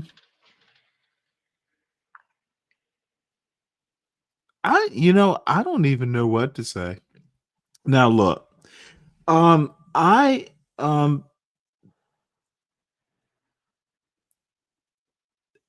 have to say is to get your hair in that state, you are going to some sort of beautician. You are caring for your hair. Any type of And any type. let me tell you something. Black people with kinky hair, you get breakage. Growing your hair long, you actually have to work on it. A lot. Yes, because it does not grow to that stage. You actually have to tend to it. And let me tell you how I know. My hair is not like totally kinky. I just hell, I'm old. One of these days I'll get a haircut. And dude, you have to tend to your hair or you like combing your hair, you have to do it every day. This motherfucker is a well taken care of pedicure motherfucker. That's how you get your hair like that. He's spending money on that hair. He's not using he's not using an Afro pick. This dude is a pampered bitch. So this is the schizo back and forth craziness. I'm looking and I'm like, wait a minute. So when it's the guy you don't want in office, when it's the party you don't want in office, all these motherfuckers are pampered. Look at how he's staging and setting up the argument. He has to ignore the whole other side of the political conversation to have this level of stupid ass fucking conversation. like you only want to criticize Democrats, and I can almost guarantee he lives in a large fucking liberal city. Every fucking time, every time. It just doesn't make any sense to me. I mean, at the end of the day, spreading political ignorance is the fucking black actual thing to pass down to other people. It's political ignorance and disassociation, and then high levels of expectation of shit working after you do all that. Which I think is crazy. Well, let's go ahead, man. See what he got. we can criticize it. We got these no kings protests and all this BS. I ain't seen no black people there. You ain't going because that's for the white liberal. Didn't Malcolm tell you about the white liberal? Hey. Go ahead. Because this ain't about me. So let me put it back on you. There was a super chat I did want to show. It said from Stefan, Mr. Anderson, how close are we as Black people to building our own nation to define a system of our own? Okay, stop right here. Stop I wish I could say. stop right here. Yeah, I was gonna stop it anyway. Get the fuck away from somebody who asks a question like that. That person is not producing anything on their own. They're just waiting for somebody else to fucking get something done enough so that way they want to be the CEO of some shit that's just getting off the ground. Then they're gonna fuck it up and walk away from it. It's so many people like, oh, we need to be like other groups of people. Great. Other groups of people actually invest in both sides. I've never seen a white person have this level of political conversation. I've never seen Latinos have this level of political conversation like this shit. Exactly like this. I've never seen Asians do it. I've never seen Native Americans do it. Like, when you talk about serious shit, you got to be serious and have some outcomes here. He's worried about the criticism of things that don't matter. Motherfucker, what about minimum wage? What about working infrastructure? This is what you waste your time talk about politics about? And so that way you can have this sort of... How about you want to bet they talked about cologne behind the scene? These motherfuckers are well dressed, manicured, and talking about stupid shit.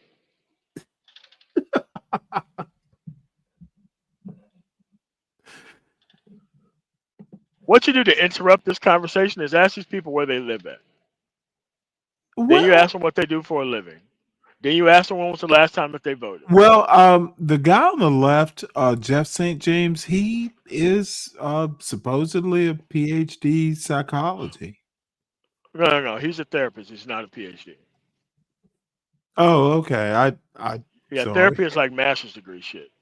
I mean, you can go forward and get a PhD or whatever, but it's just at the end of the day, you have to understand that this dude is not here to solve any problems. He's here to build his platform off of already kind of people, controversial people. If you wanted to solve problems, you wouldn't be interviewing these type of people. Wouldn't be interviewing Tia San. You wouldn't be interviewing. Well, no. He wants literally. He's trying to build a YouTube Kevin Samuels empire. And that's what just should not be allowed. End of the day, we got real fucking problems. And how the fuck is supporting another DJ Academics type motherfucker is gonna help us? Or Joe Budden type motherfucker gonna help us with that? Or fucking I've never Charlemagne the God. I know, because you got sense. There's no way I would watch this shit. Because, as soon as somebody like send me a link to this shit, I'm like, dude, why the fuck would I watch this shit? Right. But at the end of the day, a lot of people's brains are wired for fucking bullshit. And they have to find a bullshit invested simulation to keep running when they should be running a progressive piece. Dude, how hard is it to learn the political history, live in an area that fucking works? Even if you don't participate in the process, just shut the fuck up and just enjoy the fucking fruits of everybody else's labor. You don't have to put this level of ignorance and kind of in charge or control shit, because what he's talking about is culture warrior level shit, dumb nigga based shit. Oh, you can't criticize these five. Hold on, I'm a culture warrior. I care about not like this culture. Not like this. No. There's a difference in culture warriors. Well, there is a progressive culture warrior, and then there's a regressive / stagnation based culture warrior. So I need to be very distinctive, because what he's doing is he's leveraging already popular ignorance among black people about shit. Right. Like, I don't get how talking about Martin Luther King or the Democratic Party in total, because these people always live in Democratic areas. You live in Democratic areas, you don't focus on participate in the fucking process, and then you have the nerve to not even focus on the Republicans, and then you want the Democrats to do more. Fuck out of here. and you live in Philly. All right. That high crime cesspool. Man, fuck out of here, man. I can't. I So can't. here we go. It's something else. I hope it happens by the time my youngest is my age, but I don't see it happening for two reasons. Number one, a lot of people can be bought. Y'all remember when Al Sharpton was out here protesting? He's trying to be bought by bringing these people on. Big fat Al, you know. I'm sorry. Say that again. He's trying to be bought by bringing these people on. Oh, okay. Yeah, I see Yeah. that. Yeah, Well, the you thing know, is, he he's don't like the it's competition. right. Well, for Jeff St. James, it's a clout thing. Oh, of course it is. But Yeah. everybody else has a problem, not him. Mm-hmm.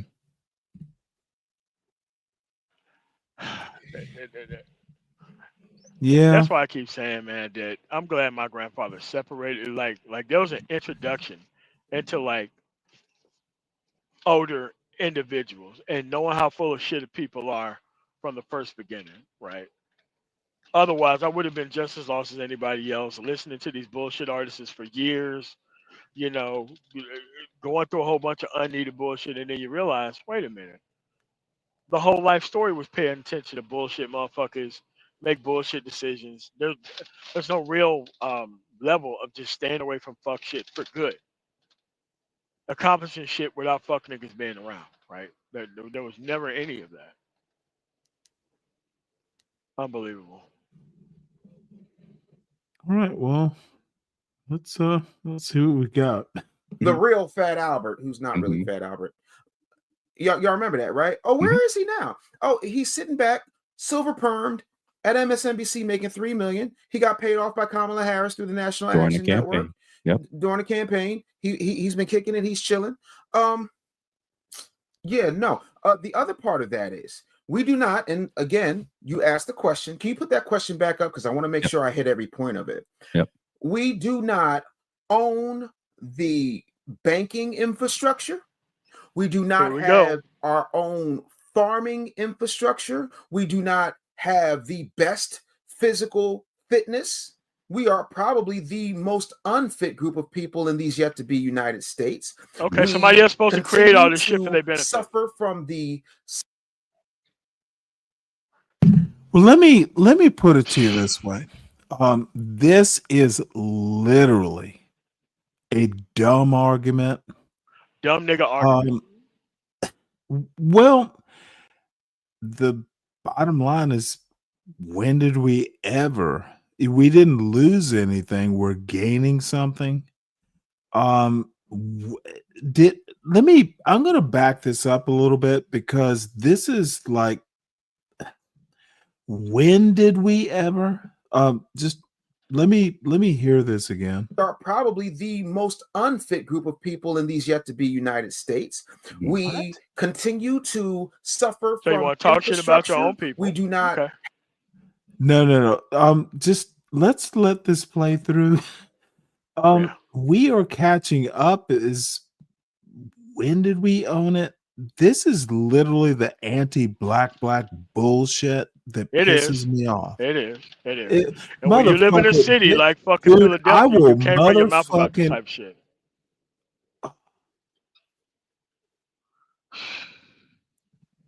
Dude, God. This motherfucker is ruined.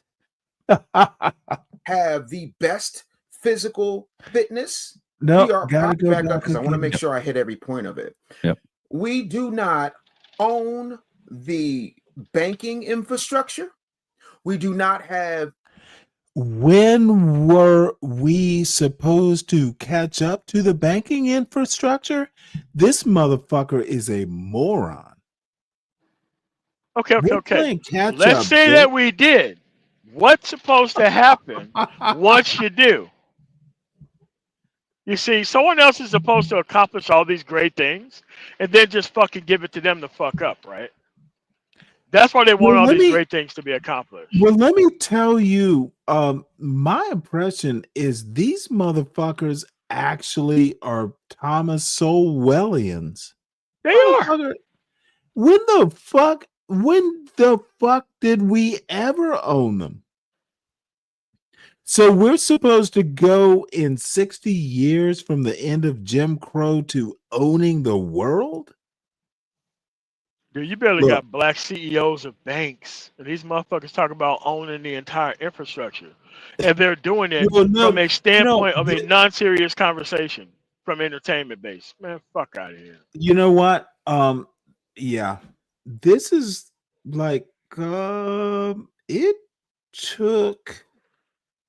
Let me put it to you this way: if you actually want to go from 1789, that's when the U.S. Constitution was adopted, to 1812,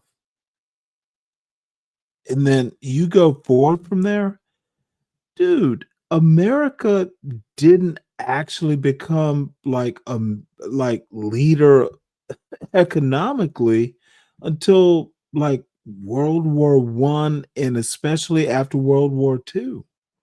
Yeah. So you wanna go from motherfucking slavery from 1865, and then the whole thing fell apart in 1877. And then you go from 1877 to 1965, and we're just still 14% of the population. So America didn't become like, the America we know in 2025 until what, 1946? We'll start there. 1950s, especially 1960s. And this You're talking about like motherfucker a is bed of going, like we haven't built, redlining bitch. and workplace discrimination and all types of other shit. But him from an entertainment standpoint, he's gonna bring up all of this culture warrior, regressive stagnation bullshit. For what reason? Oh, we don't have this, and we don't. Okay, motherfucker, what have you done to get started on any of that? Oh, me do work? Oh no, I'm just here to point it out. It ain't here. Like, man, come on, bruh. Yeah, Mackenzie gets it right, dude. Well, black people don't. Black people have never built Google, motherfucker. Black people would be further. Them niggas didn't eat instant grits and shit. Like, come on, man. Like, that's the type of argument this is, bro. Shit's stupid. I don't get it. Our Why own can't, farm. dude? Let me. Actually, I was building up to something about something I've never asked my son. I know he votes. Guess what I never did? To this day, I suspect my son's a Republican. But dude, I literally, honestly, I just want him to vote. The one thing I did not do when I was raising my son, I never talked to him about politics. It was everything else, mow the lawn or motherfucking let's go fishing. Or what do you want to major in college? Shit. He wanted to be an architect at 6 until he decided he wanted to do computers.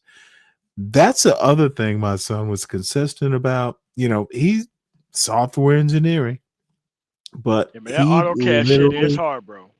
Let me tell you. oh I seen motherfucker, motherfuckers he's going at through it. Georgia Tech. Oh yeah. I'm sure it could be harder. He didn't try for MIT, and his SATs, yeah, it was 14 something, but it wasn't a perfect math score. But the other thing is he can also read a book. I think he'll be okay. He's smart enough. But what I'm trying to say is I never talk politics because that would be the wrong thing. Look, I raised him to be smart, hopefully smart as a motherfucker. Daddy, he knows who I am. I know who he is. Dude, you make your own decisions.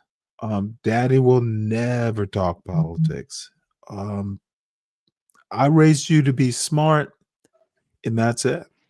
Yeah, If well, you can you figure this shit out on your own, man. Shit, I ain't got time to be mad at you that motherfucker, that's what you do with kids. I raised you to, dude. You might disappoint me, but motherfucker, I'll never know. The one thing I want to do, and MOT, I swear I will play this, and it's kind of a joke. My sister asked me years ago, we're getting older now. When I die, two things I know. I wish, and Mackenzie and all the other young ladies, I wish I had fucked more women on my deathbed. I was cautious, and I will be glad that my son and I never talk politics. So I know it is horrible. I should have made more mistakes. I should have been more wanton in my life. So I find it funny. Infrastructure. We do not have the best physical fitness. We are probably the most unfit group of people in these yet to be United States. We continue to suffer from the psychosis of not only Stockholm syndrome, and again, not a clinician, but also the disease of white adjacency addiction and having that validation. We also suffer from thinking. You're not a clinician, but you just made a clinical diagnosis?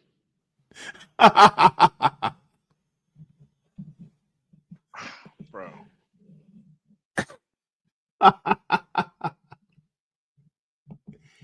Hey Dawn, how you doing? Good to see you, ma'am. Yeah.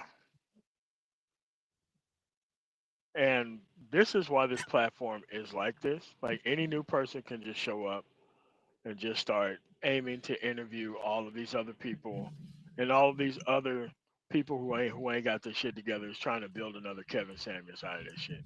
And just so that way they can be comfortably stagnant. And you have to understand that if somebody is talking to you this type of way, they're dependent on you not understanding how shit works. They are dependent on you not knowing nor caring about how it works. Because here's the thing. If there ain't no, okay, so what the fuck do we do about it after this shit happens? It is meant to disable you on purpose, put you in a lower stature and keep you there on purpose. There is no action that you're going to take that's going to be able to get you out of these circumstances, right? And remember, this is entertainment. This is not political discussion. You're not about to go out and change the world after these conversations. You're here to decompress, to listen to stupid shit. Why would you bring up all this shit? Like, it's kind of like the descendants of slave shit, right? I'm not about to walk around calling myself no fucking descendant of slaves. I'm sorry, bro. Look, 93 to 94 Buffalo Well, Bills. I Do you really kinda think Jim Kelly's understand his son is point. calling himself a descendant of a fucking 4-time Super Bowl loser? You really think he's calling himself that? What? No. No. Of course he wouldn't.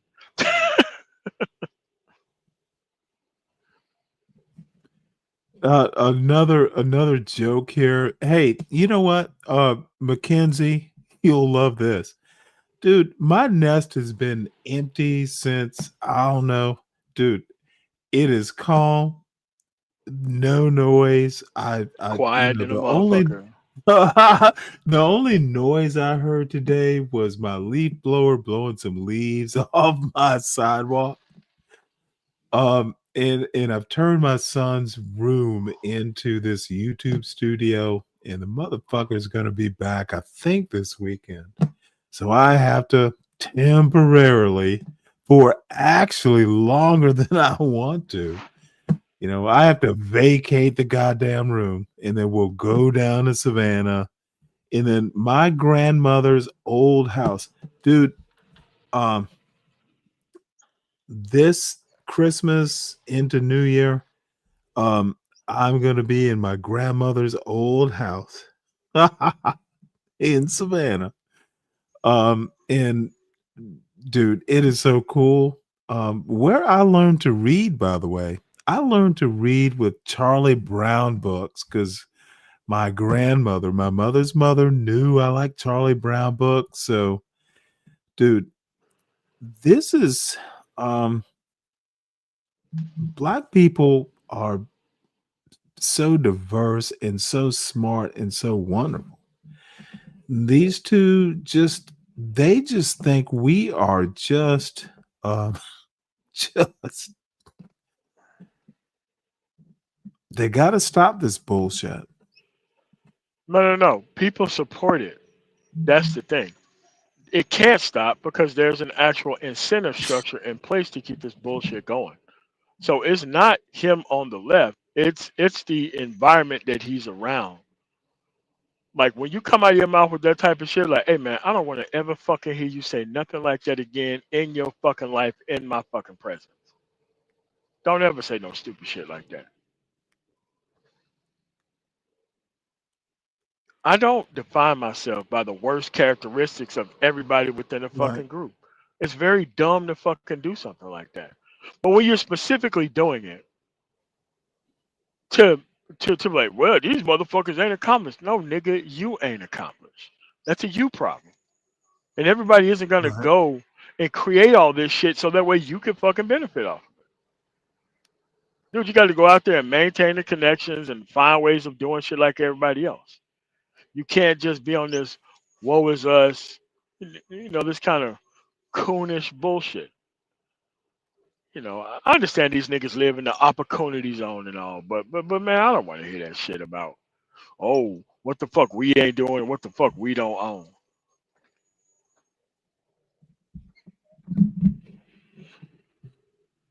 All right. Well, let's see. Nidish just came online. I might shut down this show and go over to Nidish to That bug we him. are in a position to demand something.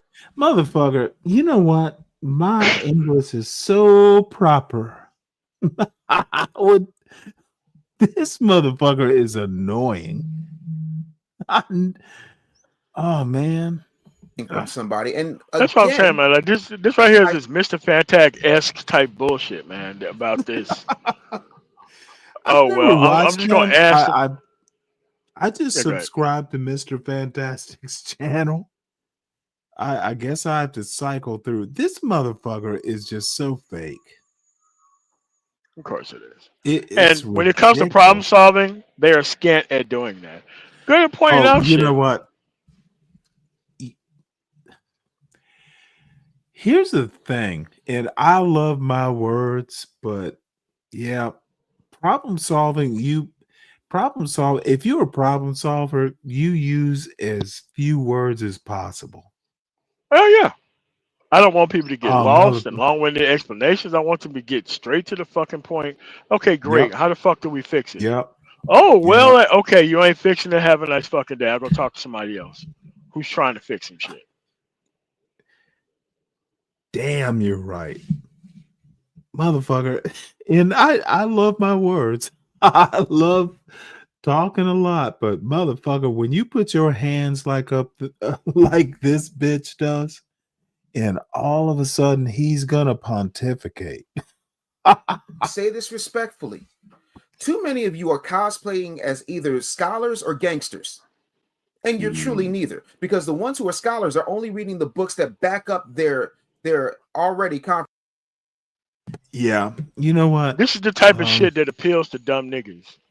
Like this Yeah. type of shit. Yep. I'm not gonna be disrespectful, but I'm gonna call you a fucking unread motherfucker or a gangster.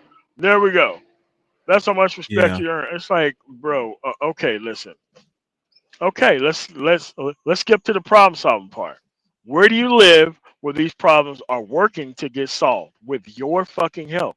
Oh well, I'm an independent. I'm middle of the road. I'm third party, and it's like, okay, after all the shit that you just said, you're not even working toward anything. Oh, okay, nigga. Okay. All right. It's fucking stupid, but okay.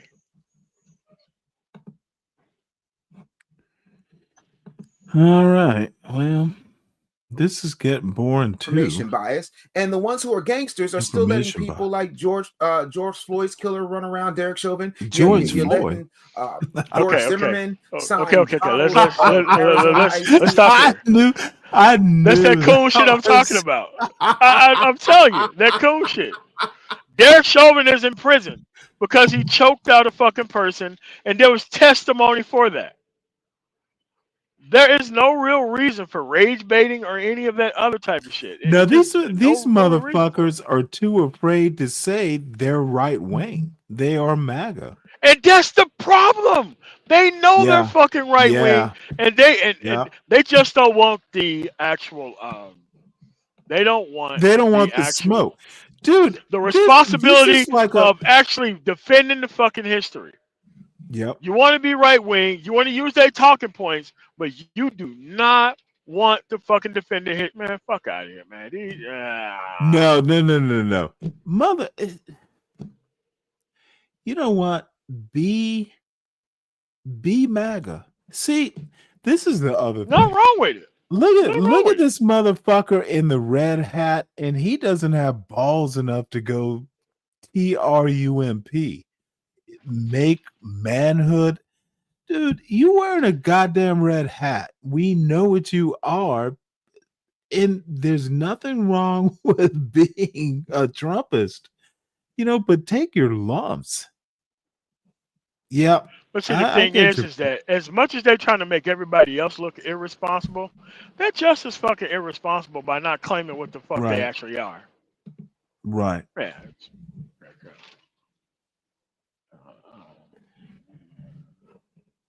No, I haven't seen Sarah's oil. And Skittles for kicks. Yeah. Skittles for kicks. Y'all are not. Now look, this little turtleneck motherfucker here. He is facile with words, dude. But he doesn't understand words. He just knows how to use them. He doesn't know how to take words and do something else with them. No. What he does is he make these circular rage based conversations that go nowhere. Right. It goes nowhere. It's like, look, I'm an entertainer. I'm gonna say a whole bunch of shit that's gonna trigger a whole bunch of people. And then boom, be an entertainer. Let's move on to yeah, man. I can't stand entertainers. It really get on my fucking nerves. Well, be entertaining. This motherfucker. All right. Well, gangster to anybody but people who are in the same position that you're in. And if they try to get up, you're sitting up here calling them everything but a child of God. But here's the truth. You want to know who the real sellouts are? The real sellouts are the people you love and admire. Like who? Okay. So you can say whatever you want to say about Dame Dash. And I get it. The theatrics are a lot. I get it. The teeth falling out, the patch on the eye, the going back and forth with Cameron, the over extemporaneous use of pause and not in a humorous way. Over extemporaneous. It's just a lot. I get that. Is that really a thing? But the one thing that he does say that I am in lockstep agreement with is, if you're not putting up your own money, you're not a boss. My mama says it a little differently. My 79-year-old mother would say, if I owe you, then you own me. Yeah. So how are you in Okay, let's stop right here. With all of these people who have not done anything to... Did Bill Gates put up his own money for Microsoft? Did Mark oh no, well he's got you know how Bill Gates started Microsoft? His mother. Now Bill Gates had a silver spoon. He was born with a silver spoon. Oh, of course he did. Yeah, his mother was on a United Way board with some executive at IBM, and she was like, "Oh, hey, my son's good with computers. Would you please talk to him?" That motherfucker, literally, his mother knew someone at IBM That was his introduction. And he pretends that And everybody just has access to that shit out the gate. yeah. But most black people spend their And time I around these don't type of know how bullshit I know artists. this. Dude, I read books. I just, you know, all I have to say is you really need to know your argument. These dudes don't do research. They They don't. can't do They just research. The thing is, they overplay this off the cuff. I don't need. I got a degree from yes, the school of life off type the shit. cuff, off Yeah. the cuff. All of a sudden, all this kind of crazy shit. It's not needed. This is bad, and you know these guys will talk about the proverbial black community. They're not even doing their kids a favor. You gotta. There is, yeah. No. But here's the These thing. folks. Here's the thing. Even if they have sons, their sons are not listening Oh my to his god. bullshit. Yeah. Their sons are going to private schools. Their sons are going to be raised like T.I.'s son. His son's going to be around the best of the best shit, while T.I. do all the dumb nigga Well, movement shit. Yeah. I went to private schools, like first through Look, 12. nothing wrong with it. But at the end of the day, if the But bullshit that you no. keep up outside of that is this, Well, I and had my you, parents and yeah. but my high school was an all boys private military school, Catholic. But I had my parents. This is And why it's good to let me have you put on for an interview, man. So that way we can break up this actual monotony that everybody's been raised in some single parent home with a whole bunch of bullshit niggas around. Like, no, man, bro, there is a very well probably larger now than it far more needs to be, dude. you That's know really what? not that big of I would much of a love to. population. But the thing is I got lucky. Dude, but I got a sister who's a retired teacher. I had a brother who is 13 years younger. And honestly, MOT, I've said this 1,000 times on my show. I don't have heroes because my father was my hero. Hey, shit, My my grandfather mother was mine, man. too. Yeah, and if I had a hero, it would be Frederick Douglass. That's literally I don't heroes. I had my father who's still here. My mother, um, I don't who needs heroes? You had your grandfather, I had my father. Heroes are in books, and And we knew I what was our lucky roles enough. were. Yeah, there was no Yeah. figuring shit the fuck out. Well, there was a lot of figuring shit the fuck out, but the whole getting started piece wasn't part of that. No, there were examples, and the fact that you didn't have examples, it didn't become a cultural fucking value. That you're just gonna keep attaching yourself to valueless fucking men until you know, figure it out. And yeah, you're Right. gonna add principle and peace later. It never happens. Right. Actually, I guess the question, and yeah, we ought to talk about it. If you are raised in, a single mother household, um, how does, how, I guess my question would be, if you even, if you're a baby daddy, do you know you're fucked up? How do you develop self-awareness like this is bad? That would No, but be a lot of people don't do that. Like what they do is they lean into the bad male cultural aspect of it, and they try to make that into something. Like they don't want to admit, look, these are not optimal circumstances. I need to be around people who's in optimal circumstances. Look, Well, I my mean, father how died, does a grandfather young died. I had man to go seek how that shit does a out. I young had to go man seek it out. self-diagnose? Look, these I people mean, know, is man. it possible to self-diagnose? They know. Trust me, they know. They know what. Look, like my mother always told me, these people know the smartest people in their class. They know exactly where these people went. And Oh like, boy. just Oh because they never wow. tell you about it as a son or daughter, Mm-hmm. these baby Mm-hmm. mamas and shit, they can tell you about the dudes who are doing extremely fucking well that they wish Mm-hmm. they could have grabbed onto.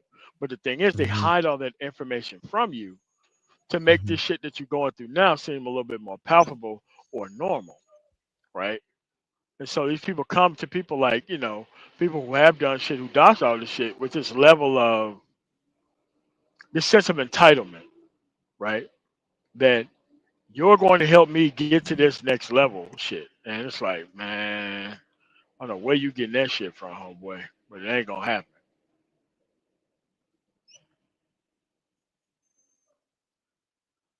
Yeah.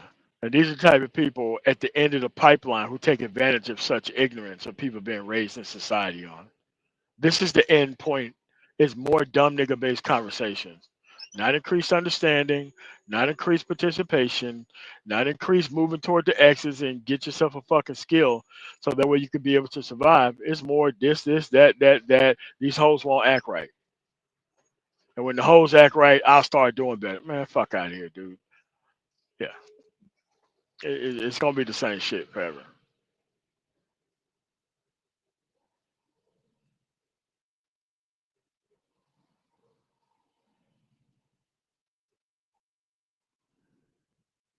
Interesting. I don't know. You know what? I'd like to watch the end of this, and then I'm gonna end the show. Because I'm gonna go over and hang out on Nidus's show, and I will say, I somehow or another have caught a cold. So, but I have something like everyone that going makes on, man, because I've been from Florida to the fucking East Coast and back. So, that kind of 80-degree and fucking 46-degree shit within the day shit, yeah, it kind of fucked me up. Yeah, so. well, funny enough, I'm I when I say this place is like a monastery, I get lucky enough that I can kind of I don't know, and everyone read a woman called Annie Dillard. she she's an interesting author. Read her in college and have read her, in my early 30s. But anyway, I want to listen to the end of this and Yeah, see where the conversation goes after all the oh, I foolishness is know where it goes. discussed. I actually watched most of this. It does not get better as a white woman. Really? Oh, come on. Mackenzie, as a white woman, I never had close friends with single mothers. I just thought of that. I had friends of all races, but no single mothers. My parents failed me. Oh, come on, Mackenzie. Really? So hey, don't be. I'm not even sure what to say about that. So you didn't know Don't any be single ashamed that you never mothers? had that It's like experience. that doesn't. Trust me. Oh, she's teasing. Oh, okay. Now She you're begging getting me. into the spirit of this show. Yeah. Look. They're constantly being begged w- for money. They're constantly being begged to fucking watch kids and shit. Shit, girl, you missed the fuck out. By the way, this woman is some sort of engineer. Stop. Nice. Engineers don't make good jokes, ma'am. They No, usually have man. like that dry Dick Cheney shit type humor.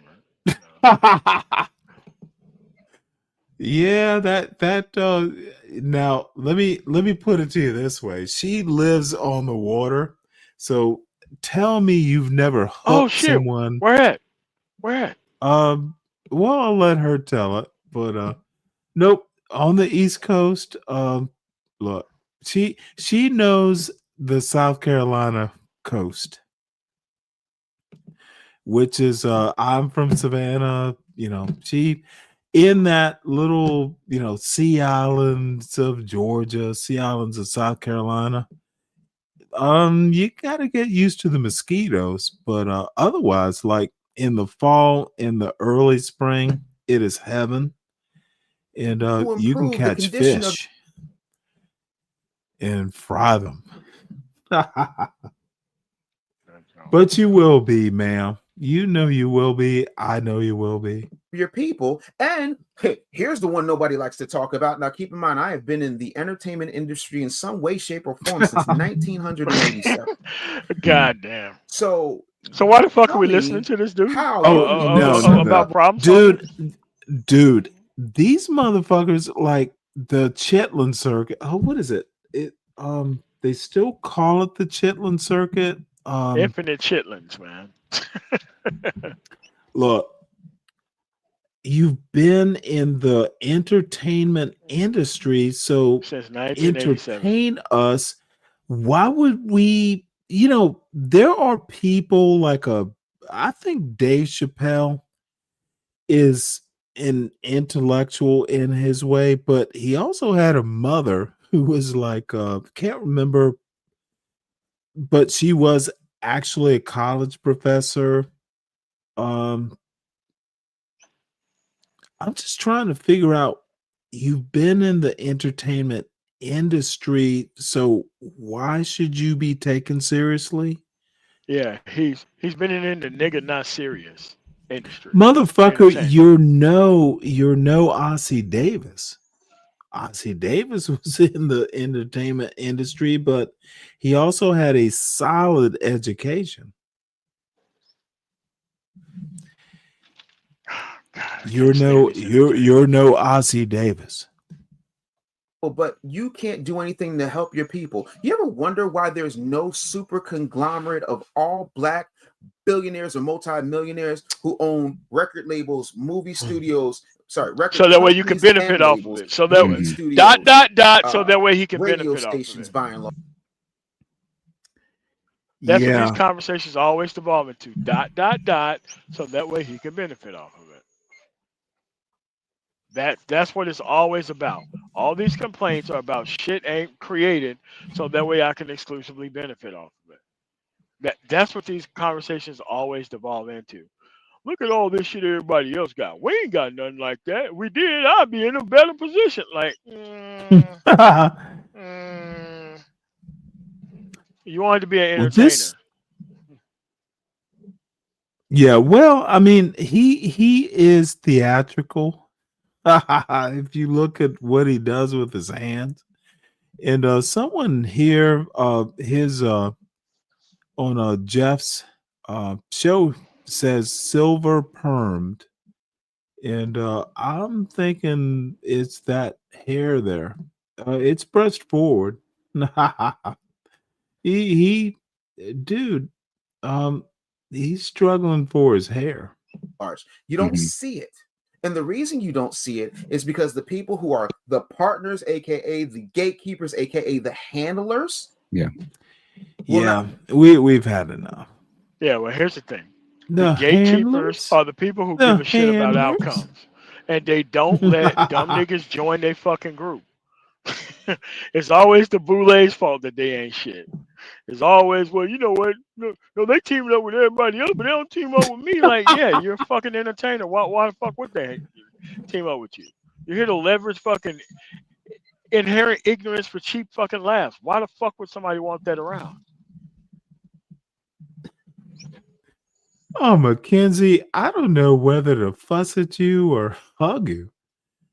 LOL, Stanley is my legit black dad. They are the same person. They tell the same dumb dad jokes and have all the same hobbies. I'm not sure how to take that, ma'am. Oh, no, that's not dumb jokes. See, the hobbies I'm okay with. I don't tell dumb jokes, woman. Well, I've known Mackenzie a while. She gets carte blanche. Carte blanche. Pretty White sure she's cool. card, She's a ma'am. nice person to fucking hang out with. No, she's a sweetheart. Man, this Washington D.C. traffic, man, I can't. Oh wait. Oh shit. Please tell me you're not on 995. Yes, I am. Oh. Washington D.C. Oh man. I feel sorry for you. Dude, I I'm haven't almost been out up. of it. No, I'm almost past the drawbridge, so I'm almost on the Maryland side. Yeah. Well, I lived up in Warren County, Virginia. So I used to have to take 66 I-66 from Warren County. It's like 35 miles to I-81. Which is, Virginia, West Virginia. Yeah. But I-66, that DC traffic is hell.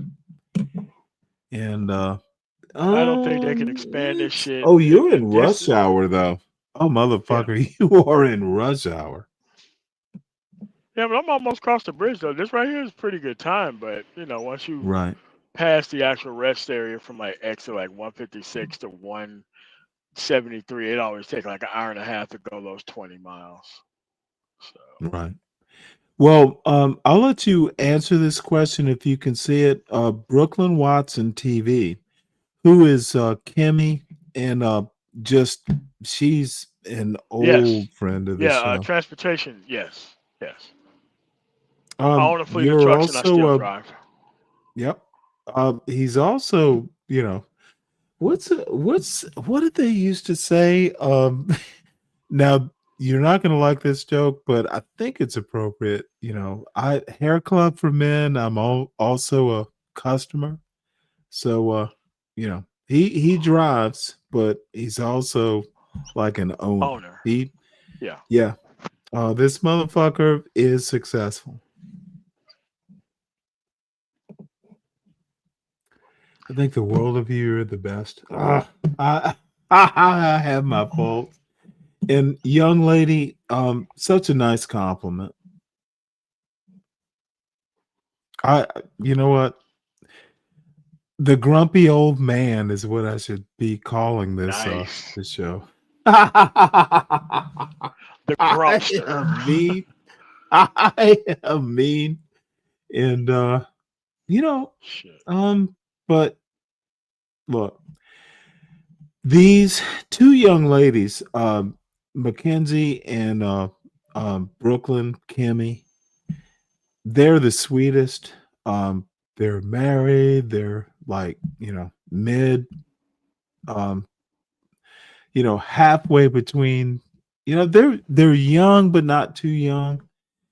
And they always keep me in line, by the way. Kimmy is a conservative, and when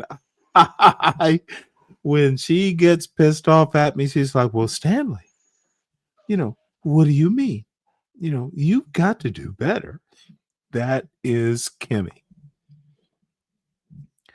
And Mackenzie, well, Stanley, is it time for you to go to sleep, Stanley? These young women keep their grandpa.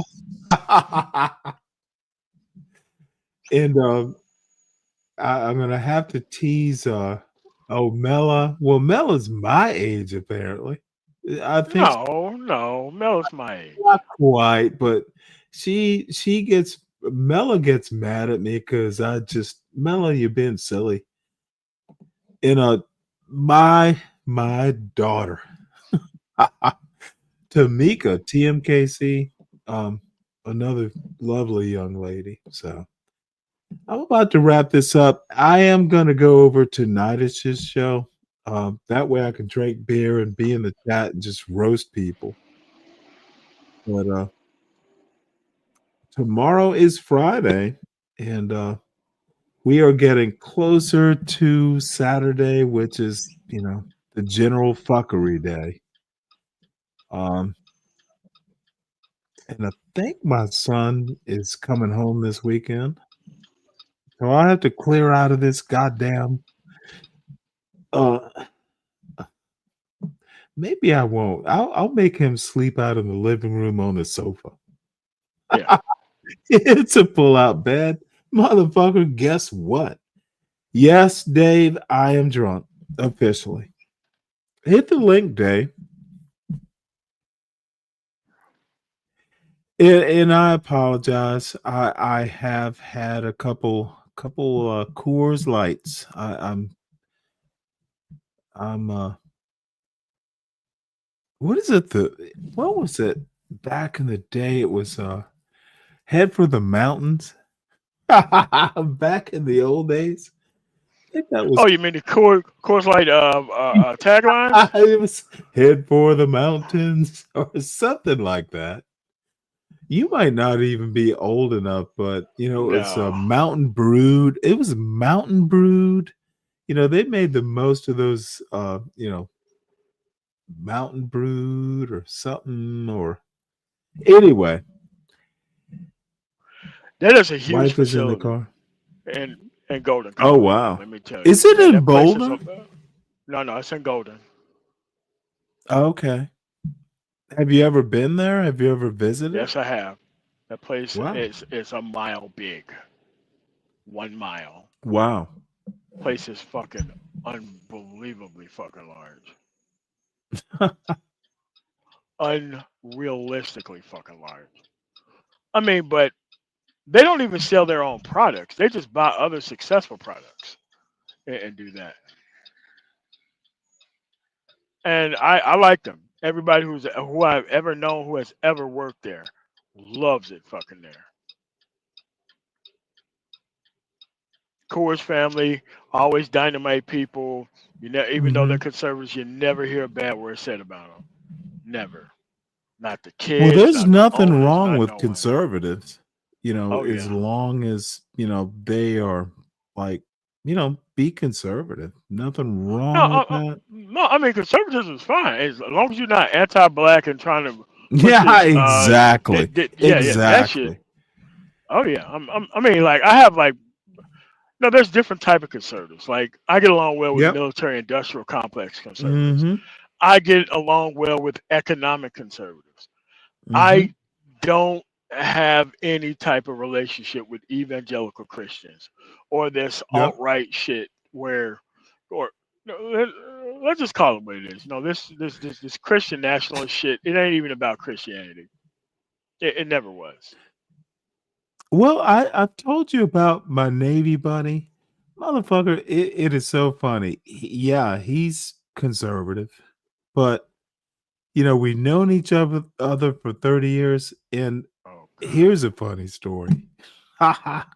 So, and you know what? Actually, I was the black radical. So, we had to go to the Pentagon for some reason or another. So, we were gonna stay over at his parents' house, Reston, Virginia. These were high dollar people. And we were making jokes the whole way. And I'm not gonna even get into, you know, the nature of the jokes, but let me say we were 22, 23, and we had just done our first deployment. So, you know, it's a black guy, going over to Reston in Virginia, and you can I'll let you imagine the jokes. So we got to his parents' house, and I'd met his mother. So we're in the kitchen, and we were still joking, like, it was black, white, it was southern jokes. His mother got incensed. Oh, she's like, we don't do that. She didn't say this verbatim, but we don't do that shit in our house. now, now we just got off a deployment and we weren't drunk or anything like that. It was like I just met her. oh no, it's like, Fred, you know what? We I do don't do declare, that shit. we don't do that over here. Oh, dude, you know what? My eyes were like, this was like buckwheat wide eyes. I'm like, oh shit. Oh no, not an. Oh my god. I still every now and again talk to his mother and father. I mean, we are like lifelong friends. Dude, I pushed his kids in the baby buggy, we are actually family. Family friends. Oh no, dude, that was like the first time I ever met, like, no, we don't, what the fuck? She looked, now she looked at her son first, thank God. Then she looked at me, motherfucker. I'm putting words in her mouth, but what kind of black are you? It's like, we don't do that fucking shit, dude. So anyway, that's my point. And they're a conservative family. It's like, we don't do that shit. And they don't You don't understand have how to. powerful conservatism can Conservative be does if you not just left the equal. race shit out of it. Yes, Dude, you would be conservative does fucking not fine. equal racist. It Yes. doesn't. There are Oh, certain and strands of it that does. now, Like motherfucker. look, the same in the Democratic Party. As soon as somebody said that they're a Reagan Democrat, yeah, they're the same as a fucking white nationalist. Same shit. Yeah, doesn't matter. Same stupid shit. Yep, and you know what? I motherfucker, I learned something that day. Like that woman. Oh, Fred, how could? What are y'all doing? God damn, we thought we were edgy and funny, and and his mother, it was like, Fred, what, I didn't raise you this way. So anyway, folks, it is not too much over. And you know, the other thing I need to learn how to do is learn how to teleport people over to other channels. Why you just drop that link and just tell them to go over there? Oh, I'm going to do that. Yeah, that's all. And oddly enough, Nightish is reviewing a DJ Hamp channel. So anyway, folks, I certainly appreciate Mackenzie, Kimmy, Dave, Brian, and Black Knight. You know, all these people who are way nicer than they should be. Brian Nichols. We're gonna head over to Nightish's show, and Mackenzie, and just hang out over there. I'm going to be in the chat roasting. There'll be some my fellow roasters, Sin 7 and Sugar Bum, probably. And have a good night. I will be back round about 1 or 1:30 tomorrow afternoon Eastern time. And I'm still going to, maybe earlier, because I still want to do the T Hassan stuff. And then we'll go from there. All right, Man cool, man. of Thanks for having me tomorrow. on, man. Always a pleasure, sir. Thank you so much. And you know, I hope I can come up and be interviewed. I want to, No, man, dude, one it's of, simple, it's easy. We need to replenish the ranks of decent, actual men versus these fucking entertainers, man. We gotta Right. fucking be able to be like, look, you can be online, you can have conversations about serious shit. You ain't got to be around these stupid motherfuckers all the time. There's no real reason for it. No, it's absolutely necessary that, we look, if we have to be pro-black, and I'm not anti-black, dude, it starts in your house. It starts with responsible black men and women, dude. Yeah, We together. just Like, motherfucking have to be cool, good. and Read yes, motherfucking there books. has been an over procreation of individuals who wanted to do their own thing, and they do think that they're Right. part of black culture, which they're not. Right. So, Well, there are black cultures, and no culture is monolithic. no. But there are cultures to be avoided, like lifelong entertainers. There are Black on motherfucker. neighborhoods. Yes, to be avoided. Every neighborhood has its own. Oh, that's the White School podcast. Oh, she's not ugly. Interesting. So, anyway, I'm out, and be back tomorrow. Man of truth. I'm sorry, man of truth. Man of tomorrow. Salute. Yeah.